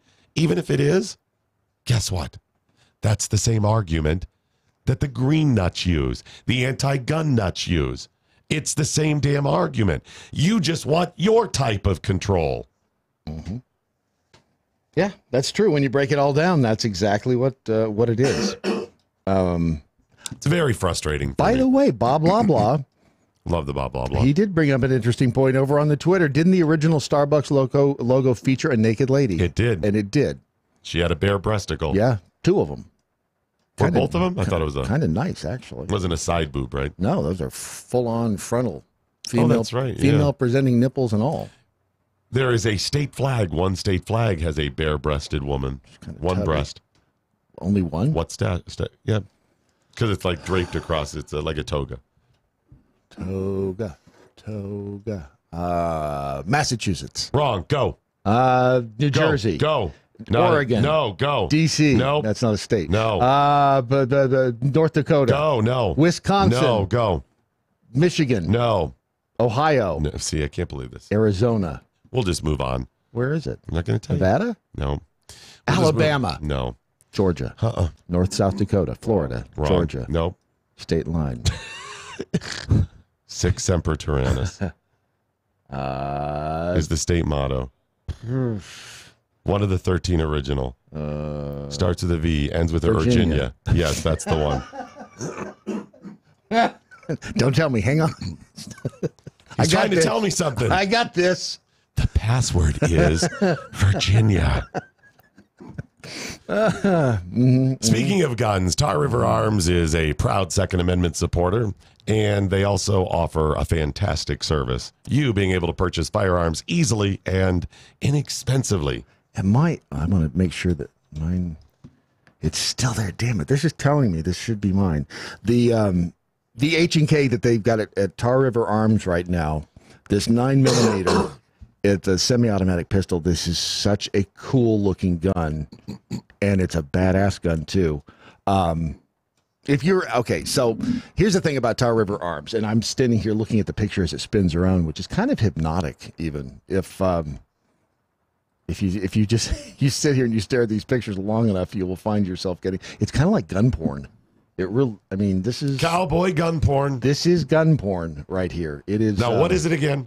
The gun itself, or Tar River? The gun is an H&K SP5K. Look this one up. The AR-556 MPR. AR-556 is 556. 556. 556. Did you say N? M. I think it's MPR. MPR. All right. It's a Ruger. All right. Let's see here. That's the AR. Okay. Yeah. All right. What about it? Ruger AR-556. Sorry. Hold on. The Ruger 556. Yes. All right. Do you see it? Stand by. There it is. The American Ranch. That's what the rifle. Yeah. Oh yes, that thing's sweet. What's the price on that? It is $480. Yeah. That's a nice rifle. Includes an extra magazine. Oh, that's a really nice rifle. No shipping, no broker fees. Wow. Yeah. By the way, did you know that if you find a better price, let us know, they'll match it anytime they can? That's awesome. So they have great prices. Mm-hmm. They take care of the shipping fees and the FFL, so you don't have to worry about that in most cases. And it's veteran owned and operated. And you can see they've revolutionized online gun purchases because you can actually see close-up pictures, high resolution, and you've got the 360 imaging, right? How long is it going to be before Starbucks bans sites like this? That's the next thing, of course. I mean, seriously. I mean, you start thinking about it, and Tar River Arms could be the next website because we don't want images of guns. I mean, even images of guns on computers could really, really trigger people, and it's a bad. You can't show any guns. That website again? TarRiverArms.com. And I say you go into a Starbucks, you sit there, and you start looking at all the guns in 3D. This should be their slogan. Bite me? No. Something about a future banned website at Starbucks. Yes. Yeah. Yes. We should put that on our site. That's a good idea. In the future, we'll be banned, that type of thing. All right. And because they're so real, first of all, the fact that you can look at these things in 365 degrees or 360 degrees. You can go a little further. They actually add the extra 5 degrees just to make so you know. If you know the secret password. Go to tarriverarms.com. Communiques now coming in via the social media sites. Well, of course, over in the MeWe chat room, they're saying, let's all meet later at Starbucks. You are a bunch of whacked out, crazy people, and I love every single one of you, except for that one guy. By the way, we mentioned Quantcast. Yes. And I saw somebody mention that you can actually check out the stats without being subscribed. Yes. Quantcast. Yes, you can. There are some you have to be a member to see some of the specifics, but yes, there are some you can. And spell that. Quantcast, Quantcast. Just so people understand, that's .com. Yes, Quantcast. Go there and look up, what were you expecting someone to look up, media sites? Yeah, it'll tell you rankings and how well they're doing. The rankings of the media sites and maybe your favorite media site, maybe the one that you've gone to. Maybe one you've given money to or consumes products or services in. It'll show you the number of people that have gone to that site in the past. It'll kind of give you the graph of how much traffic those sites get. Because a friend of mine that I may have worked with at one time sent me and said, "Oh my gosh, you've got to look at how poorly this site is doing." So. Yeah, it's just kind of crazy. Quantcast.com, so check it out. Sputtering Duck, whenever I hear people mention Virginia, it makes me want to watch that John Carter of Mars movie again. Which John Carter? What's that movie? There was a movie a few years ago. John Carter of Mars? Yeah. Never heard of it. He's not from Uranus. How do you know? Anyways, go ahead. No judgment. Let's see here. Liberty Hoosier J, no more... Apparently, you won't be able to get extra cream in your skinny vanilla at Starbucks anymore. Are they going to cut down on that too? I mean, seriously, are they? And truly, when are they going to start cutting down on things that are going to give you heart disease at Starbucks? This is just the first of many bans. Libertarian, once again, something they don't tell you. Natural female parts have built-in mechanisms for cleanliness and balance. Surgically built ones do not. You have to charge extra for that.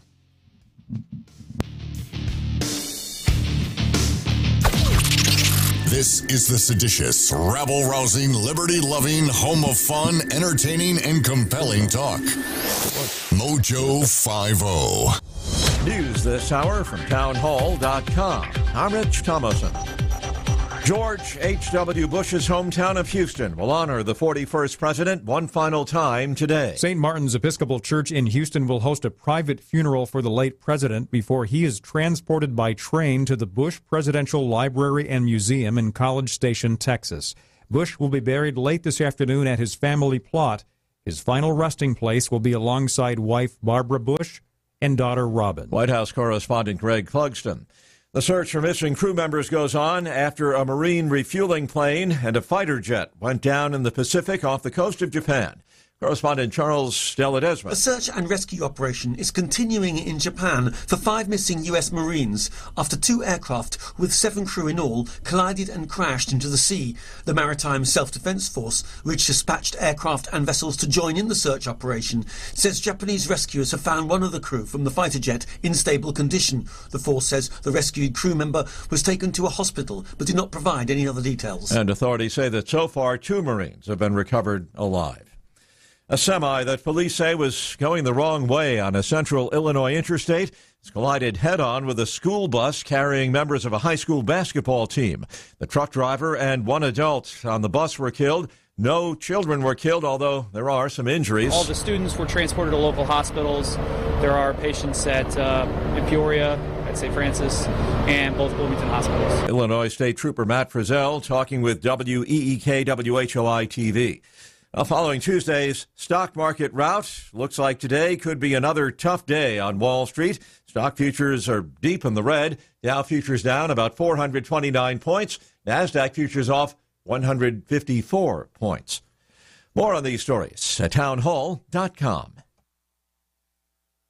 Never Forgotten Apparel is more than just a premium women's and men's clothing line. It's a movement to remind us to wear American-made and serve those who serve us, our heroes. Never Forgotten Apparel gives 20% of their total sales to nonprofits that support homeless veterans and off-duty firefighters, and 50% to individual veterans and firefighters in need nationwide. Check out neverforgottenapparel.com, use promo code DOC, and get 15% off your purchase. That's neverforgottenapparel.com.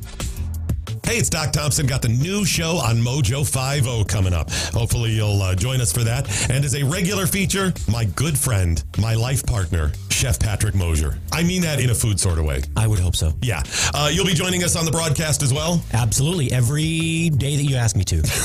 Talking food and business and prostitutes, right? Because you're the food biz pro, and that's what the pro's for. It's all about cocaine and hookers. It's all about cocaine and hookers until somebody gets arrested. And then it's about the legal system. And well, you get the point. We'll be talking food and food trends and business. And of course, we'll be spotlighting business, as I always have on my broadcast. But Chef Patrick Mosher will join us, and he has his own platform starting soon on Spoonie Radio. Spoonie Radio, 24-hour food talk radio. Can you really talk about food for 24 hours a day? I could, but even I don't want to listen to myself talk about food for 24 hours. So we will have... Somebody will. Someone will be on the air 24 hours a day talking food, fun, travel, culture, and more than anything, food.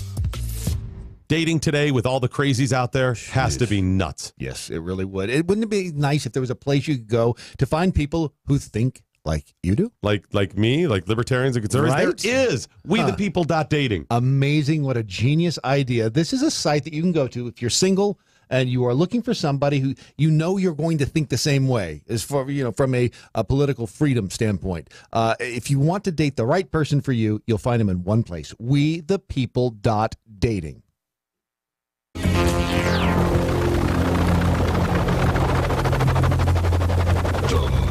Ship has landed. Oh my, that's all I got.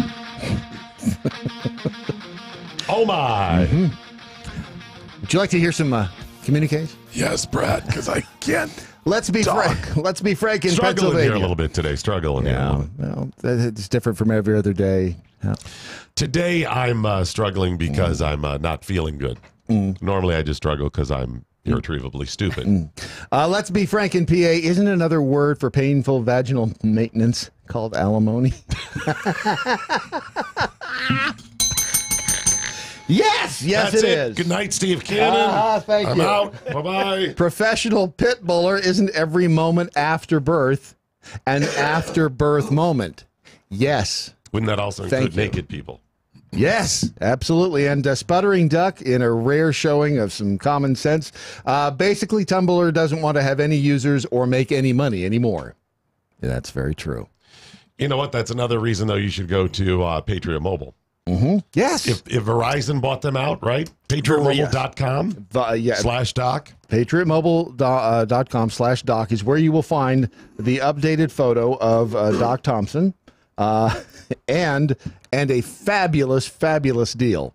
Right now, if you sign up, they'll waive your $30 activation fee. Bye-bye. Yeah, and they'll actually buy out your current contract for your cell phone up to $500 a line. Amazing. You can bring your own phone with you, or you can get a new one, and they've got killer deals on great new phones. And here's, by the way, they do have the 10% discount for active duty military veterans and first responders. And here's the real beauty of Patriot Mobile. They're not going to fund stupid stuff. They're not going to fund and give money to crazy things like companies like AT&T and Verizon do. They're going to actually fund companies and fund charitable organizations. And remember, Tumblr is a social media site. Yes, it is. Tumblr is progressive. So is Verizon. You've already seen what social media sites are doing to conservatives. You think Verizon is going to be better for Tumblr? Yeah, no. All that means is, for many people that still have Verizon, you are funding them to control and limit what conservatives can say and do even more now. Yeah.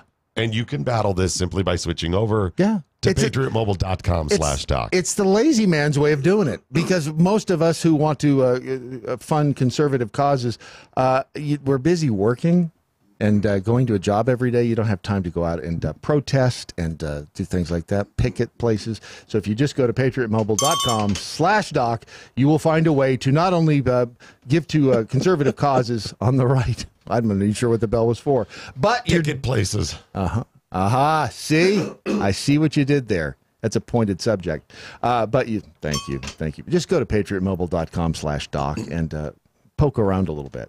And now, the totally acceptable racist joke of the day. What is the best Mother's Day gift for Caucasians? I don't know. What is the best Mother's Day gift for Caucasians? Shaving cream. Shaving cream. This has been the totally acceptable racist joke of the day. See what you did there. You see what I did there? I do. Yeah. Guess who's here? That guy. Who? Idi Amin. Oh. See, I see what you did there. Idi Amin. See? So the McRib is back. I like the McRib. Hey, and if you're too lazy to drive down to McDonald's and wait for it at the drive-thru, call Uber Eats. They'll deliver. I like the McRib. What's wrong with the McRib? No, there's nothing wrong with it. It's like, can we let it die now? Why? Can we come up with something new? Something new. Can we get one new thing on McDonald's menu? Just one new thing. Isn't it already dead? Actually, we're picking on McDonald's, but you know who's the best at teasing McDonald's? Who do you like better, Burger King or McDonald's? McDonald's reluctantly. Actually, I like Burger King. I like Burger King's breakfast better. I like their Quarter Pounder. If I'm going to get a burger, it's the Quarter Pounder. You know what they call that in France, don't you? $20, same as downtown. Royale with cheese. Oh, Royale with cheese. Royale with cheese. Oh. You know what they call the Big Mac? I'm not sure. I want to know. A Big Mac. Big Mac. There's no. Same in Germany. So you remember they started the whole "Get It Your Way" back in the 80s? Have it your way. Have it your way. Have it your way. Have it your way. Hold the pickles, hold the lettuce. Thessalonians don't upset us. All we ask is that you let us have it your way. My God, the stuff you guys remember. And it works. Have it your way. Yes. Have it your way at Burger King. That actually gained them a lot of market share at that point. So it's a good jingle. Yeah, and they've been losing ground ever since. But they're so good at this. They came up with a new promotion. 2 all beef patty. Special sauce, lettuce, cheese, pickles, onions on the sesame seed bun. Free. Do you remember when they did, what was it, Big Mac filet of fish, quarter pounder French fry, icy Coke, thick shake, sundaes, and apple pie? Boom. I did, but I don't remember it. So apparently I wasn't paying much attention. His formative years. All right. Okay. You were saying? Car fume and perfume kicked in. What were you saying? Yeah. So you deserve a break today. So get up and get away. At McDonald's, we do it all for you. So, hey, while you're ordering at McDonald's today, if you have the Burger King app and you order while There's you're more in the middle of an Egg McMuffin than egg in the middle of a muffin. Do you remember when they tried to get that one going? Yeah. There's more in the middle of an Egg McMuffin than egg in the middle of a muffin. Hey, Doc, I got an idea. Let's go through the drive-thru and start singing that song and see how many current McDonald's employees remember that. None of them. How do I know? How's that different from every day? Every other day I go to McDonald's. What do you? First of all, you're assuming they know English. Okay. Wow. Most of the ones I've driven through recently, dude.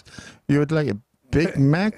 Yes, I'd like ketchup. Cheeseburger and a chick. That's right. It's like, yeah. Do you remember Wendy's Fresh song? Her? Oh yeah, the Fresh. Wendy's fresh, Wendy's freshy fresh. Do you remember that? No. Sadly, yes. That sounds like it. I made it up. You don't remember that? Of course, Yeah. no. No, I'm sure he was singing in his sleep last night. That's why I remember it. I didn't notice it was muffled.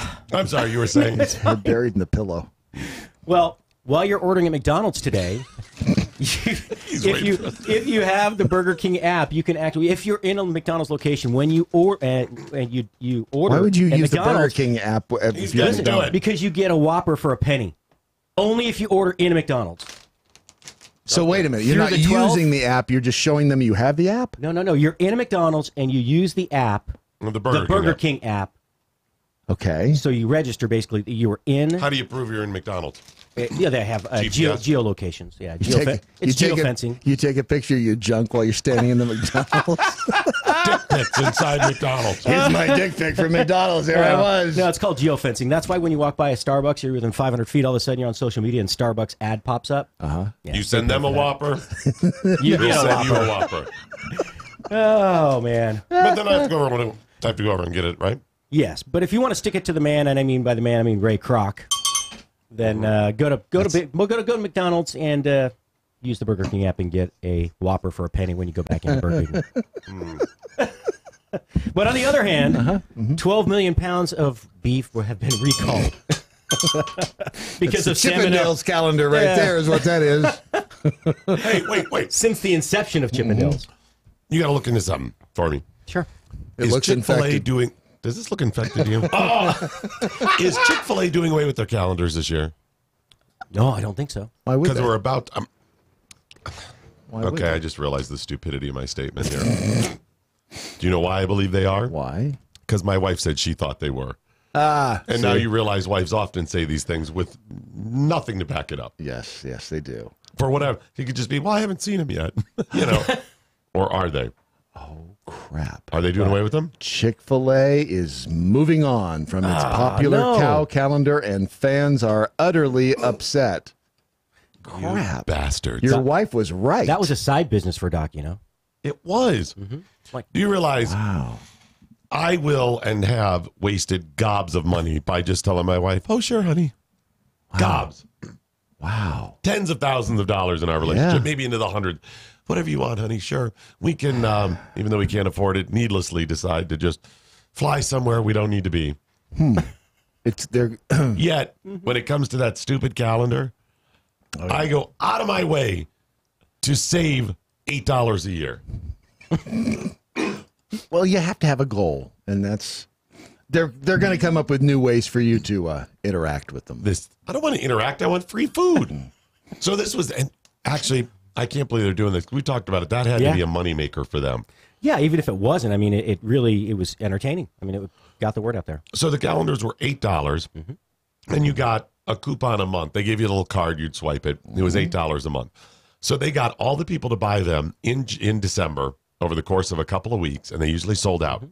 So if you sold, let's say, a couple $1 million with it, they got the interest off those couple $1 million in the bank. That's a couple hundred. Well, if you got good investment, $100,000 a year. That's how they could afford to be closed on Sundays. Well, not only that, most people. So 61% is the redemption rate on gift cards and coupons. Gift cards are 61%. And at the restaurants. markup on foods is what, 60% or something on average? It's about that. So you're breaking even if you sell one. Right. And then on top of that, if you go there, you're not going there to go, give me the free nuggets. No. And then you say, I'm only getting the nuggets. No, I'm you going to buy get something something else, else. of course. I'll get some ice cream, sausage. They sell sausage still? No, they don't. Never mind. Right. So, I mean, that was a moneymaker. How can you have the nuggets without the sausage? Well, how can you eat your meat if you're not going to have your pudding? That's all I'm saying. How can you have pudding if you're not going to eat your meat? Right.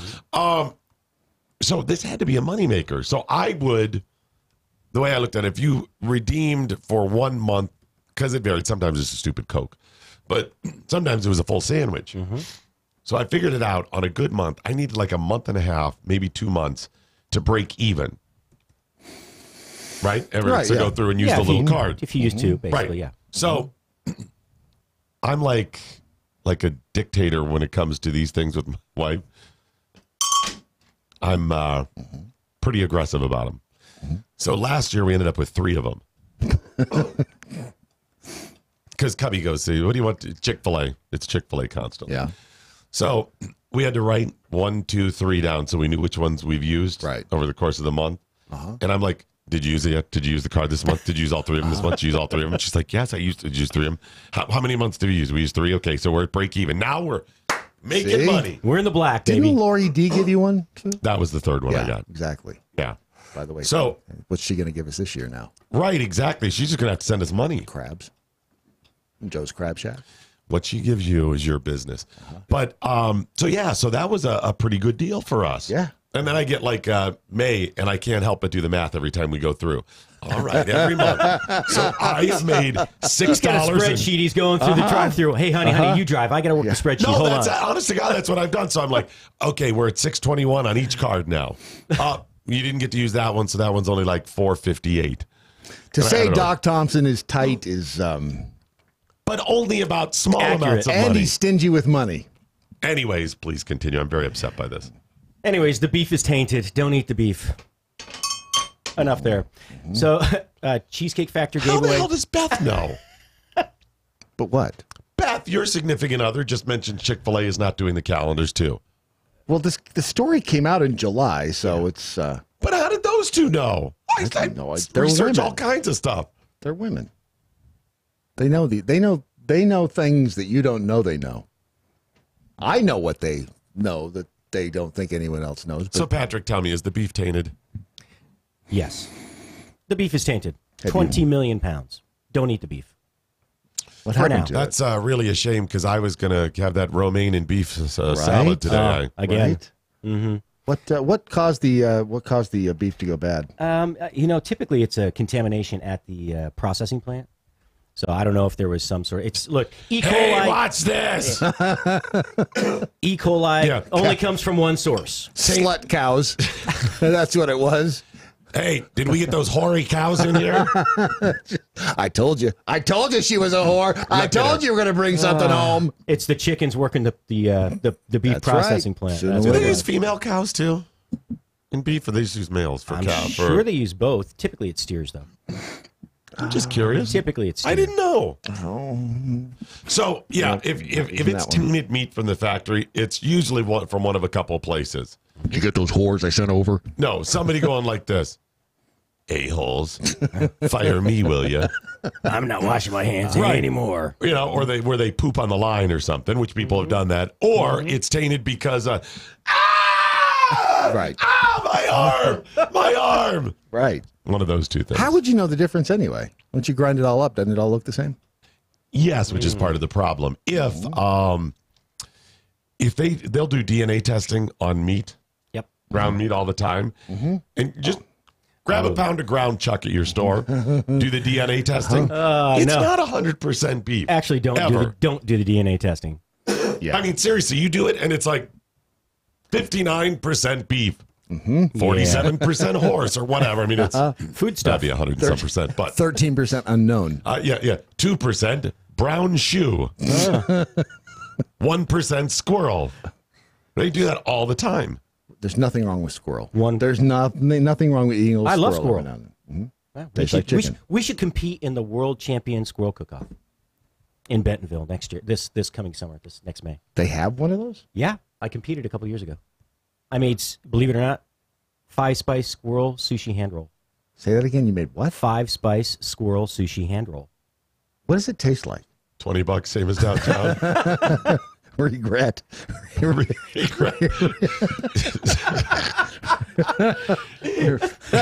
Sadness, regret, all rolled into one with a tangy aftertaste. They don't tangy afterbite. They don't call it chicken of the tree for nothing. Huh. Interesting. So what else is going on? So one time a year you can get free cheesecake, a slice of cheesecake at Cheesecake Factory, and they use DoorDash to deliver that. And apparently they gave away 40,000 cheesecakes the other day. Whole cheesecakes or pieces? Actually, it's whole cheesecakes. And it actually in one location actually caused a fight in the store because the restaurant was crowded with all the DoorDash drivers and the patrons couldn't get in. And it was crazy. So by 2:00 you could start ordering at 11:30, and by 2 p.m. they were sold out nationwide. That's a bit of a fail. Cheesecake Factory cheesecake. You're missing the key here. It's free. You could give out beaver tail or free tainted meat. Yes, someone would pick up the tainted meat. Rickets. Yes, and if as long as they're free, I'm in. We've done this experiment. You could say, we used to do this radio. Hey, it's the free money song of the day. It's worth $105 or whatever. And people are like, I'm not going to do anything for that. But you can say, drive out of your way and stop down at this car dealership because they're getting free pizza. Yes. Oh, yeah. Yeah. Oh, wow. It's $1.50 worth of pizza. Thank you. Do you know what people will do for a free T-shirt? Yes, I do. So do I. And it is stunning, especially in radio. Mm-hmm. I'm just going to leave that there. Yeah. Anyway. Well, now it's no wonder that survey finds that people drink twice as much alcohol over the holidays. Especially married men. Brad is throwing that scale off. He's hurting the curve. Yeah. Why'd you quit drinking? No, I'm drinking as much as humanly possible. That's right. I'm just curious why they needed a study to figure out that we drink twice as much during the holidays. You know, you get family together, and there's nothing that makes family more palatable than alcohol, and a lot of it. The only thing that makes it more palatable? The sweet respite of death. Yeah. It's the only thing that makes it better. It's gotta be. Matt Locke just stuck his head in the door here and claimed that is fake news. So, yeah, well, they're saying that it's typically because of all the extra socializing that goes on during the holiday season and the holiday parties. Both. Well, that's the problem. At a holiday, I hate that term. Well, Christmas parties. Well, it starts before Thanksgiving. You know, you start partying before Thanksgiving. Well, and who's going to get drunk and all liquored up at the Christmas party this year and bend Brenda over the copier? You can't do that anymore. Well, not and keep your job. What? Okay. Can you? Wait a minute, you can? I'm just asking. You mean office Christmas party wasn't real? I'm just saying that you do that anymore, and you're asking for trouble. You're asking for a lawsuit. That's all. Mental note to self. Thank you. Just don't do it. Just say no. Mm-hmm. Well, if you have a lot of extra money and you want to drink double this year, then the rarest scotch in the world, that's production, is for sale now for $5,000 a bottle. That's all? That's all. It's called The Last Drop. I have the second rarest for $6,000. Have you seen one? What kind is it? It's called Last Drop. And what they do is, there's a gentleman named Tom Jago and another guy, James Espy. Tom Jago was the guy that invented Bailey's Irish Cream. Bailey's Irish Cream. And the biggest marketing scam in all of history. Do you know what that one is? Nope. Can you take a guess? It's a spirit. It's a spirit. Wait a minute. The biggest marketing scam in all history? Yeah, so actually, I have a couple of guesses. It's a standard blended whiskey that... Is it hot? Is it spicy? It's sweaty. Is it sweaty? Is it a media company? Let's just put it out there. It's Johnny Walker Blue. Johnny Walker Blue is slightly better than Finish average. the sentence. He needed the money. He sure did. Have you ever seen him? Just move on, Patrick. Just keep moving. Why do you think they call it the last drop? That's right. Patrick, your goal in here when we do this, I don't know if you figure this out, is just to try your best to keep moving forward. I'm trying, dude. You just keep moving on. It's like running the gauntlet. You just keep it. There's no going back and no stopping. The problem is I find you entertaining. Think about this. You've just wandered into a crack house. And your goal in the crack house needles all over. Is not to step on the needles and not to get any fluids on you. And you can't go back. Right. You just keep going No, forward. I'm going to walk in next week with a police shield. That's fine. It's walking the hot coals. You just got to run across them and do your And best. a dental dam. And you may want to stare at stuff, but don't. Don't look. Not too long. Never make eye contact, right? No. It's much like going to prison. You don't look into the cells. Right. You can't go backwards. Keep moving forward. Don't look in the cells. And where did we learn that? Don't look in the cells. Dufresne. That's where he learned it. Anyway, so real quick before you continue, my friend Brad Staggs would like to remind people to save their heart. Oh, yes. Especially if you are listening, your dignity's already gone. Try to save your heart at least. Salvage something. SaveYourHeart.com is where you will find information and products designed to do just that. Save your heart. And if you start as a young person... You know, that's the problem with being young is you just don't listen to a damn thing. I know. Because I didn't either. I know. But if you start early... I thought they were joking about that getting old. I know. Thing. But or I thought that somehow I wouldn't get old. Right. But that is nature's cruel joke. Eventually you do get old. And if you find that... If you find you can do something, again, I like to compare it to maintenance on your car. Because one day you get into your car, if you haven't changed the oil, if you haven't changed the filters, you Daily get painful auto maintenance. Exactly. Think of it as the toilet brush. for your car. If you go to SaveYourHeart.com or if you call 877-HEART, that's HEART for those of you. If you go to SaveYourHeart.com, 1-800-77-HEART, you will find the Pauling Therapy Essentials formula. And what this is it's nutrients that are not found in food, than commonly found in food. Minerals, amino acids, enzymes that are... they're good for your heart. They're good for your cardiovascular system. Once you've damaged the cardiovascular system, it's pretty hard to go back. So do yourself a favor. Take a look at the Pauling Therapy Essentials formula at SaveYourHeart.com. And if you're a smart young person, if you are the future of this country, take some advice and stop by SaveYourHeart.com. You know, I was thinking about this getting old thing because I'm going to be 40 next year. I mean, it's coming up fast. Yeah. And the anniversary of being 40. Okay. Several anniversaries. And I think the thing that shocks me most is how old everybody else gets. Yes. Yes, they certainly do. Like all the people you know. Have you seen how old all the people you went to school with and have known for years, how old they're getting? Have you been to your 30th high school reunion yet? Your 30th? I didn't go. Oh, man. It's a bunch of old people. I didn't know who anybody was. All those folks from Chandler High School, I love you, but I went to my 30th. I'd never been to a high school reunion before, and thank God for good genetics. That's all I can say. Did you go? Mine. Did you go to the fake one or the real one? The real one. Oh, you sure you got the invite? Yeah, see, They don't usually invite me. I was going to say, they didn't invite me to mine. Can you believe that? Well, they had standards. I know. They had standards. Anyways, yes, sir. Oh, so back to the Scotch. So basically they're a team. There's more on the Scotch. I can't interrupt to the Scotch. So the last drop, they basically scour the world for all the rarest whiskeys they can find, and then they blend them into one because they're too small to produce. Wait, that's not a Scotch then. Isn't Scotch made in Scotland? Yeah, well. Scotchland? Yeah. So they all have to be. Theory, would they all have to be Scotches to start with? Wait a minute. Hold on a minute. So the last drop is actually comprised of the distill.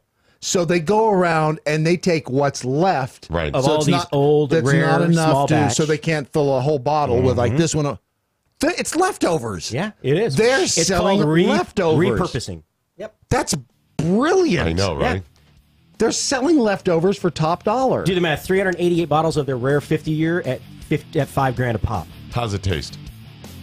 Like leftovers. Better than tainted meat. Well, okay, I guess that's it. I know not what course others may take, but as for me, give me MoJo or give me death. MoJo 50. By the Numbers with Andrew Coppins is powered by TarRiverArms.com. They've revolutionized online firearm sales with high-resolution pictures, 3D imaging, and the best prices. How much will you save? Find out at TarRiverArms.com. That's TarRiverArms.com. Today's number? 10.7 million, which was the number of illegal immigrants that were in the United States in 2016, according to numbers from the Pew Research Center. That may seem like a very large number, but the overall number of illegal immigrants in the country is actually decreasing. The number was much larger even a decade ago, capping off at 12.2 million in 2007, and those numbers are from the Census Bureau's American Community Survey. Let's think about this. A nearly 2 million decline in the number of illegal immigrants in the United States? Kind of a big deal. It also flies directly in the face of the prevailing narrative in many circles that illegal immigration is getting worse and more out of control by the year. And as long as we're talking declining illegal immigration, what about the effect of deportations on the situation? According to ICE numbers, overall deportations declined in the first year of President Donald Trump's administration, going from 240,000 to just over 220,000. However, enforcement in the interior took a dramatic rise up, going from 65,000 to just over 80,000 in fiscal year 2017. It will be interesting to see what effect those numbers have on the overall illegal immigration numbers in 2017. Also, did Trump's rhetoric and new immigration laws have a large effect? We don't have the 2017 numbers yet, but they will be very telling towards the narrative that prevails in both the media and conservative circles. Regardless of what side of the immigration debate you fall on, we should all know that a declining number of illegal immigrants is a good thing for the United States. This has been By the Numbers. I'm Andrew Coppins, and you can follow me on Twitter at The Coppins Show.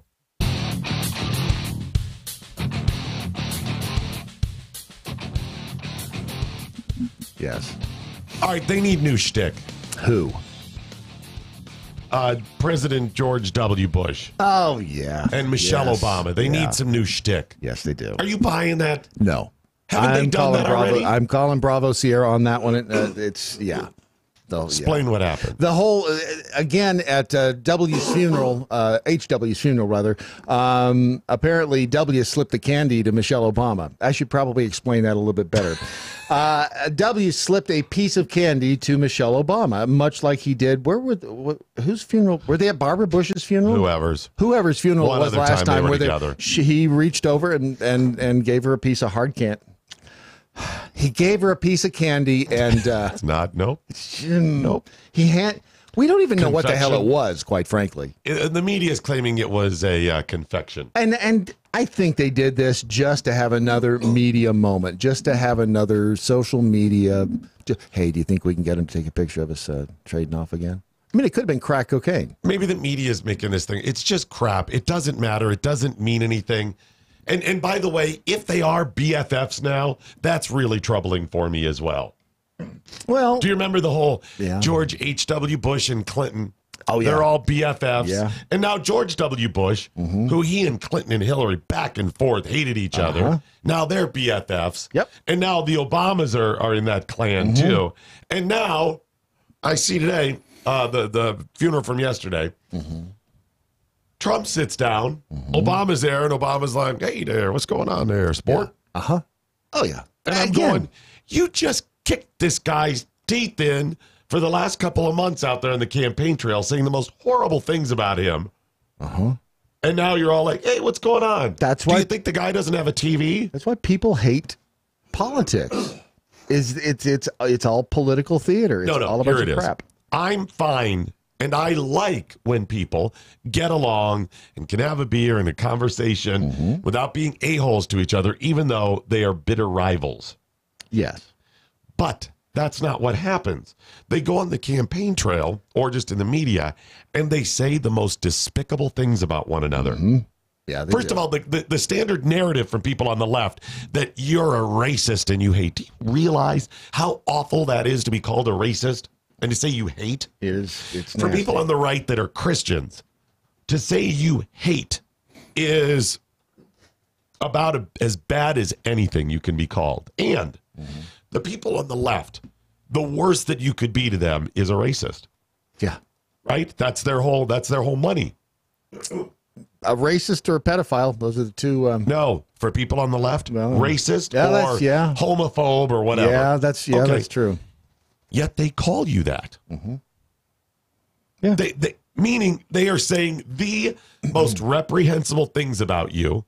All of it or much of it is based on lies. Yes. And almost all of it's based on a half-truth, a distortion, just so they can cut you down.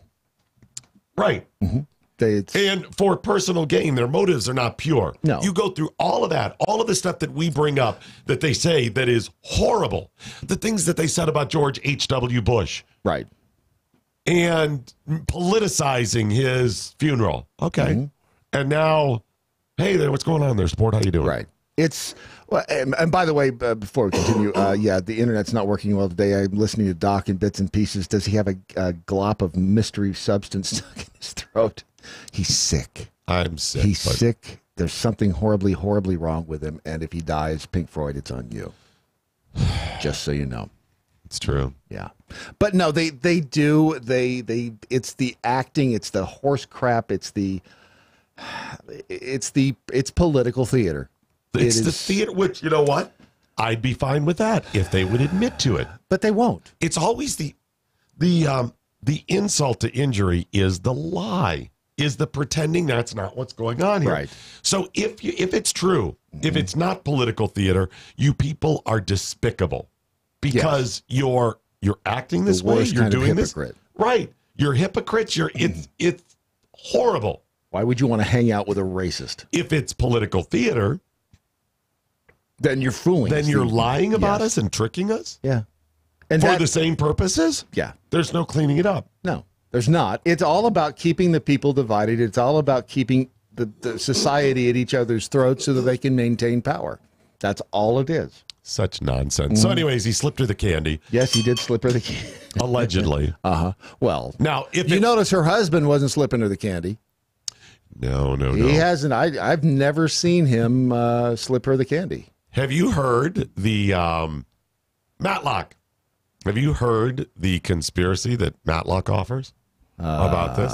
Which one? Which one? Which conspiracy? I have a lot of theory? conspiracy theories. No. Yes. It's all conjecture. We were saying that George W. Bush slipped Michelle the candy. Right. Oh, well, yeah. I saw that. And he said, you notice her husband isn't. He likes a little brown sugar, I've heard that. It was George. It's like maybe I thought it was maple But candy. Obama may not, right? Oh, that's what I've heard. Because he did not her children were in vitro.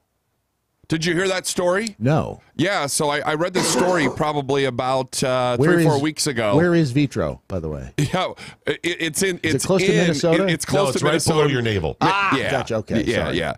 But my reaction to this story was one of wonder because. And real quick, that was not from a conspiracy site. No. Michelle said that the children were in vitro. She said it in an interview that both her children were conceived in vitro fertilization. Now, had you ever heard that for the last 15 years? No. And now they have, on the heels of everybody saying for so long that they believed Obama was gay, yes, and that Michelle has a penis, by the way. Yeah, that gets in the way of reproduction. Is Janet Reno really the father? We don't know. Because that was the theory with Chelsea Clinton. Right. Remember that? Yes. Janet Reno was the father. Yeah. Well, actually, Janet Reno had a thing with the conspiracy theory Hillary. you see going around, by the way, is there's supposedly a couple in Chicago that are Malia and Sasha's real parents. These Obama kids are rent-a-kids. Really? That's the conspiracy. I'm trying to think. Did they look like all Barack and Michelle? All those people from Chicago. If you look at, my only question about all of that, how much did in vitro fertilization cost 19 years ago? A lot. It was more expensive because it was less Malia's common. 18 or 19, right? Right. So it's 20 years ago. Yeah, 20 years ago. Right. Gobs of money. He was an organizer, was not making a lot of money. Michelle didn't make a lot of money. He did not actually. I looked it up because he did not get into politics. He didn't get into the state legislature of Illinois till like 94. And that's not a lot of cash. Or 96. So there's no doubt Malia is Michelle's child. Looks like her. I mean, it looks just like, yeah, but I don't see. But his point is this, too. You're right about the money. Where did they get the money this whole way? Remember, their house and then adjacent Tony Resco. Right. Yeah. There makes you say, Well, I would say, at very least, what we have here, we know that Obama was marketed. He was. Oh, yes. You know who Obama was? He's the monkeys. Where's the bell? Yes, Where's he the bell? I was. heard You're the bell right. That's somewhere not in dirty. there. That's not a double No, entendre. my bad. last train to Clarksville. The monkeys were put together by others. It wasn't like people the formed a monkeys, band. the singing group. Okay, Yes, now Of I'm in course. now. What I'm do you think in. I mean? Yes, he's Boys to Men. He's Boys to Men, exactly. He's Backstreet Boys. They were put ABC. together. He's not in sync, BBD? right? They Was were he part of the East Coast family? No, moneymaker people got together and said, investors said, let's bring these people together and put them together. And that's also what Alexandria Ocasio-Cortez is. Yes. Oh yeah, definitely. They're pretty people. And now you look at down here, Mr. Francis O'Rourke. Right, exactly. They're bought and paid for. Well, somebody goes out there and says, I want to know who these somebodies are, and I think it's probably the same somebodies who say, we need somebody that we can run, and we will create this image. Yep. Going back, cleaning up the past, so they try to find somebody who's a fairly blank slate and can build this up. Clean and articulate. Yes. We know there was the other girl who ran, I don't think she won, Gonzalez. Yes. She's very similar to Alexandria Ocasio-Cortez. Yep. Because a year before, she was on a media outlet proclaiming all these Christian right-wing values. Huh. So they went and got this person in Alexandria Ocasio-Cortez. She's just a bartender, a waitress, and now a success story because she's out there fighting, right? Have you seen the new Cortez article? Who's that? Alexandria Ocasio-Cortez.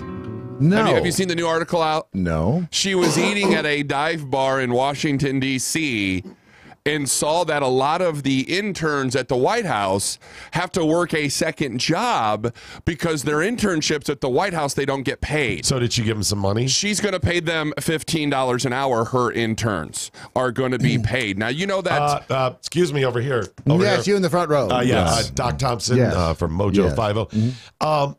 She is going to pay them. Can you clarify that by she? Well, she is going to pay them with your money. Oh. Yeah, with that tax, because she's an economics major, Doc. So that money is there, and you need to pay them because they do valuable work. They shouldn't be working for free or get that internship that gives them valuable experience to go on and make hundreds of thousands of dollars in the political machine. Some of us realized that was the payment. Yes. The experience and networking connection. Yes. And she's not, by the way, when you say she's paying them with our money, her money. Yeah, it's not her $175,000. No, a year. No.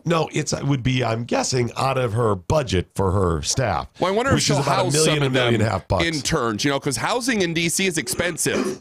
Maybe she'll house Yes, them it or is. run a brothel or some sort of a wayward house. Couldn't she allow them to sleep in her office overnight?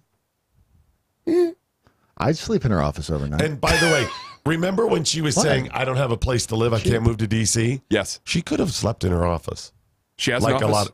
in D.C. She could have. Well, she will. She will. But I mean, she could do that. She could sleep in her office like other Congress people. Yeah, she absolutely could. If they're comfortable, they are well appointed, they have nice furniture.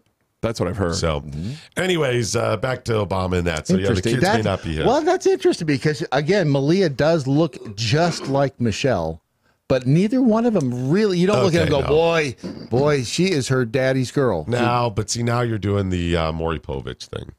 What? I'm just looking at them. You cannot look at kids and parents and say that, yes, they are from them or not. You can say, I think sometimes you can. I think there are some that do. Now, I'm not saying that the fact that she doesn't look like her father has anything to do with her. I'm saying the way they look does not prove either way. No, it does not. Absolutely not. I mean, there's some where you're like, wow, they look just like him. That doesn't even mean they're theirs.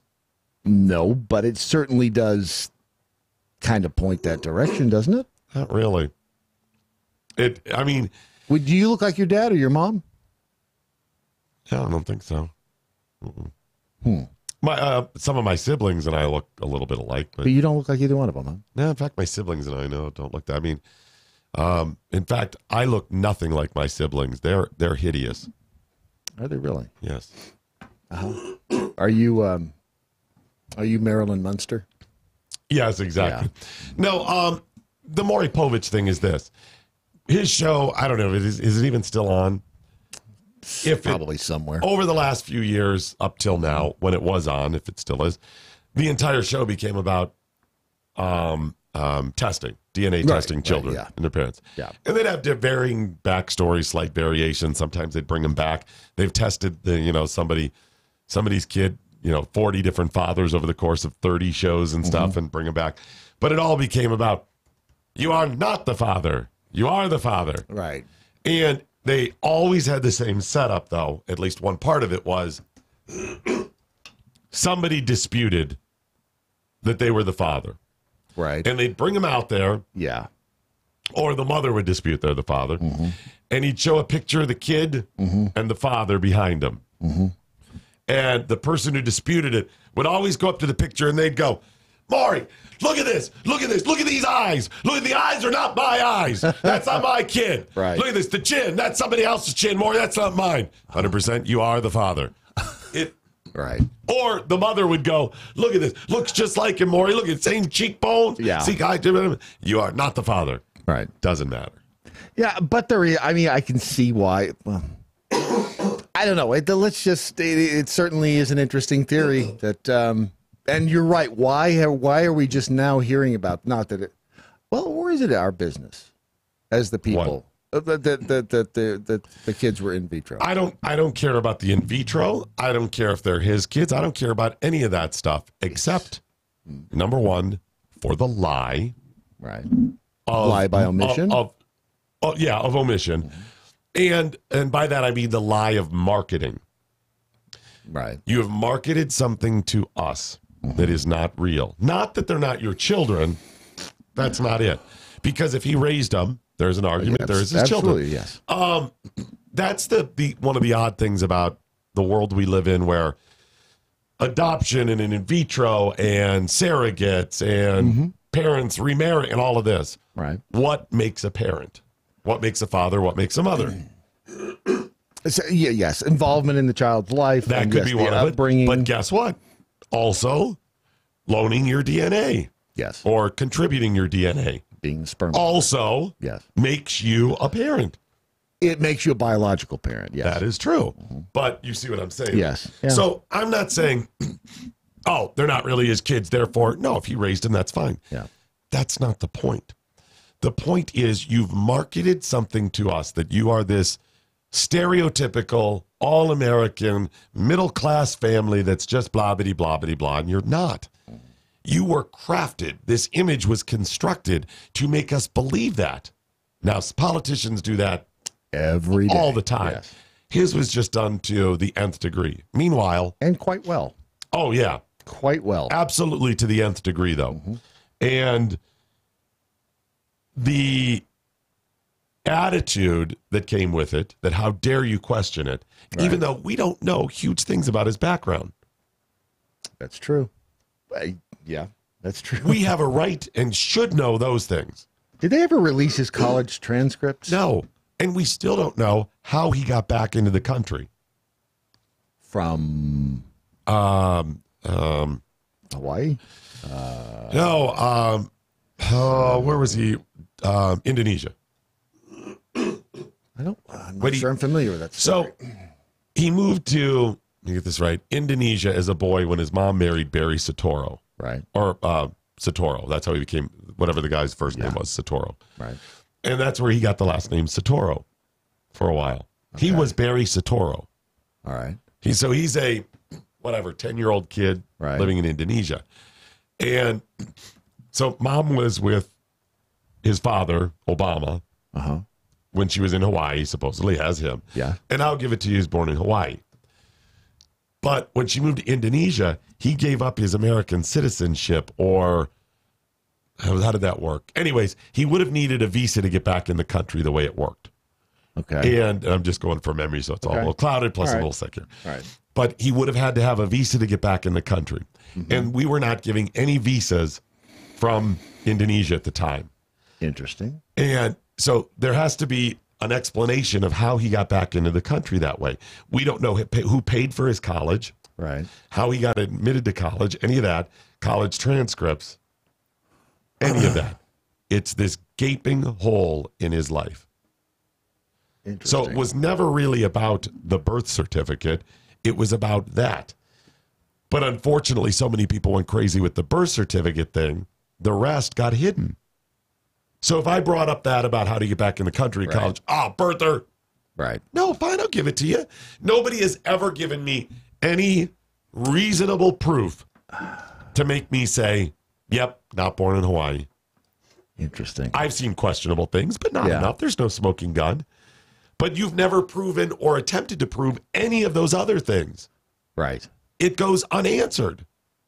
Well, because if you do question racist, you're racist. That's all you are, is a racist and a pedophile, but mostly a racist. Well, there's another piece to this too. My point in saying Obama is or has been marketed to us, just like Alexandria Ocasio-Cortez. Absolutely. They're not stopping this stuff. Well, no, because it's worked. Well, you're not going to stop something that if it's working, don't try to fix it. So what's coming in the future? They tried several of them this time around. Yeah, and it's only going to get worse because the next generation is, and I shouldn't say that because not all of them are, but certainly the general public or the public at large certainly seems willing to gobble this up. Well, we always have, and we've always had a little bit of the party going, oh my gosh, you're a war hero, Eisenhower. Right. Become president, run for office. Right. Yeah. They've always done that. But those people had real track records. Yes. And sometimes they will pick somebody because, I'll look pretty good, better than this person. Got it. This is a new world where they're saying, let's go out and find people, and we will pretend this is who they are. And we'll put them on They're acting. It's central casting. Put them on the Tonight Show, and we'll put them on Late Night, and the media is culpable in this. Yeah, that's true. This is what's coming. And by the way, it was McCain's funeral where W slipped the candy to Michelle last time. Michelle. Yeah. she got the candy slipped to you. She got the candy slipped to her at McCain's funeral and at HW's funeral. You know what he's slipping to her. What? Werther's Original. You think so? Could you see him? Look at him. He's an old white guy. See, I like Werther's. We know it's that's because you're an old white guy. They're kind of good. They got the caramelly thing going, and you can. You are a caramel addict. I am. Yeah. My name is You gotta go to Brad, and I'm CA. addicted to caramel. I can't help it. It's Well, you know he's slipping her hard candy. Yeah. Soft candy gets stuck in your teeth. But again, he's old. Okay. All right. Do old people, this was a generational thing, do old people still put out bowls of unwrapped hard candy that get fused over time into one giant piece? Well, I don't know about that. I know that they still have remember the strawberry ones in the red wrapper? Those are horrible. They are awful. But still, if that's the only thing there, I'll eat one. You know, Grandma would always have that bowl of hard candy. Oh, I love Grandma's candy. Yeah, it was good. Did you remember ever had the ribbon candy? Yes. Do they make ribbon candy? I don't think they make it anymore. At least I haven't seen it. But I think if they do, when I think about it, that was a pretty big fail, though. Why? Because you got to break. You got to let me give this huge piece of candy, and you got to figure out how to break it apart. You know what? It was a challenge, and you didn't mind it because there's a little sweet reward at the end of it, and it's got sugar in it. It's mostly about the sugar. I would say that's a pretty good description for Era Capital Management as well. It's got a little reward, a little sweetness at the end. It's a little bit of a struggle. Mm-hmm. In other words, you have to think about, your assets and investing, which is, I don't know what happened to my 401k. Does it still exist? And that's the problem. I still have got to do something about it. I keep meaning to call them. I keep forgetting. I have a 401k left at another company. I have a 501k. Mine is actually a 503k, but look. If you're going to, if you have some money to invest, or maybe like you said, you started this 401k and you've got one left at an old company, and it's just sitting there. Do something before you get old and you forget where it is, because that is a problem. And a lot of people leave their 401k behind, just sits there, and they never ever actually reclaim it. Do something about it today while you're thinking about it.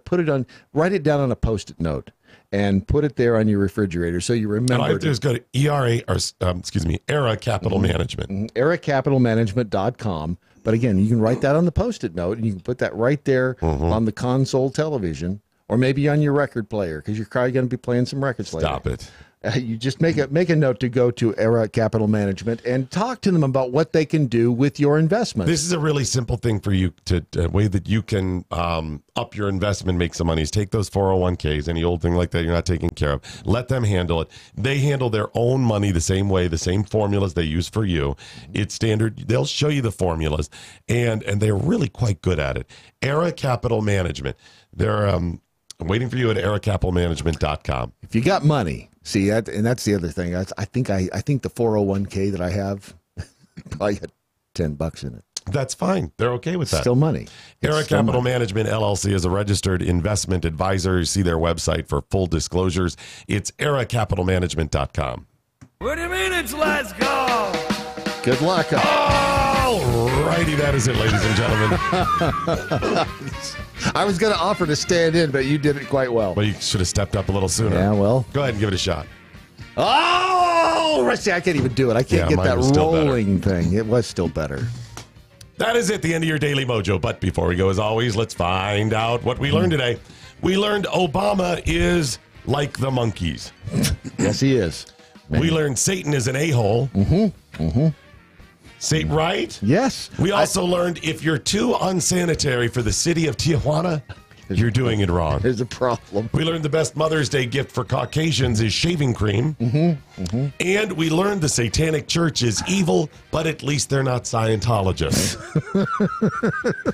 So true. Bradley J. Staggs, what, if anything, did you learn today? I learned that Satan couldn't drink tequila. Why? He was a mean drunk. I also learned who loved Satan? Who's that? Hitler, yeah. I also learned that Doc Thompson's video library includes a dusty VHS copy of Cowboy Butt Sex. I do. For beginners. I love Family Guy. And intermediates.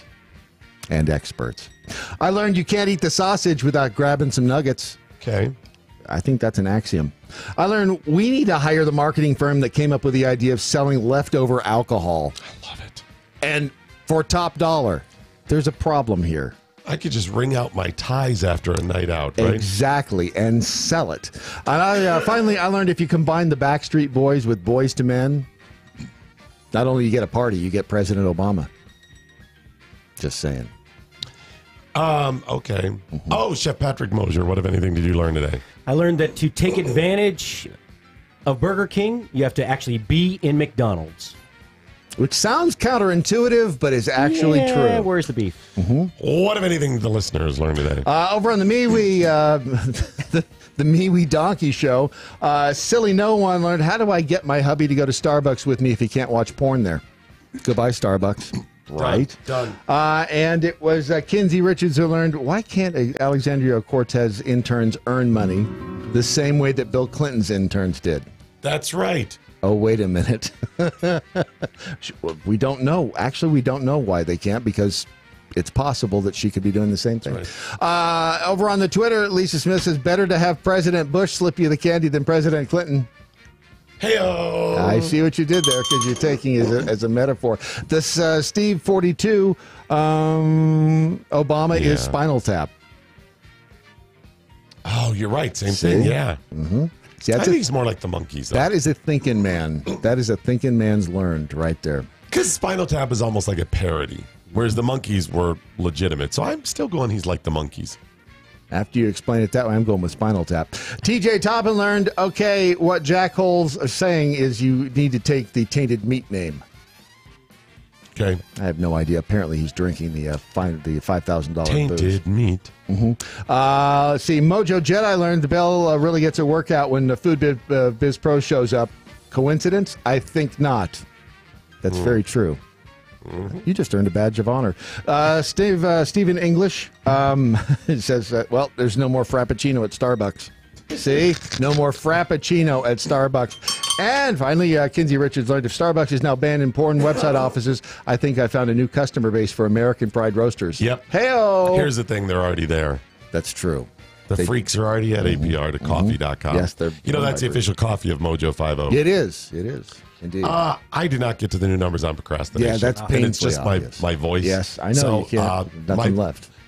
God willing, my voice will be better, and we'll do it tomorrow. What else do we have coming up tomorrow? Oh, that thing that we forgot to do yesterday? And that other thing that we didn't do today. What's Matlock have coming up? A pair of pants. What's he wearing today? The kilt. The kilt? Yeah, Okay. the kilt.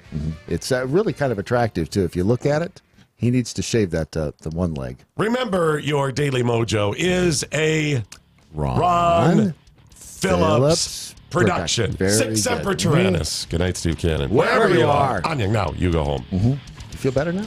No. Do you need you want a gargle? Left it all on the table. You need some mouthwash? Put it all on the field. That's some mouthwash.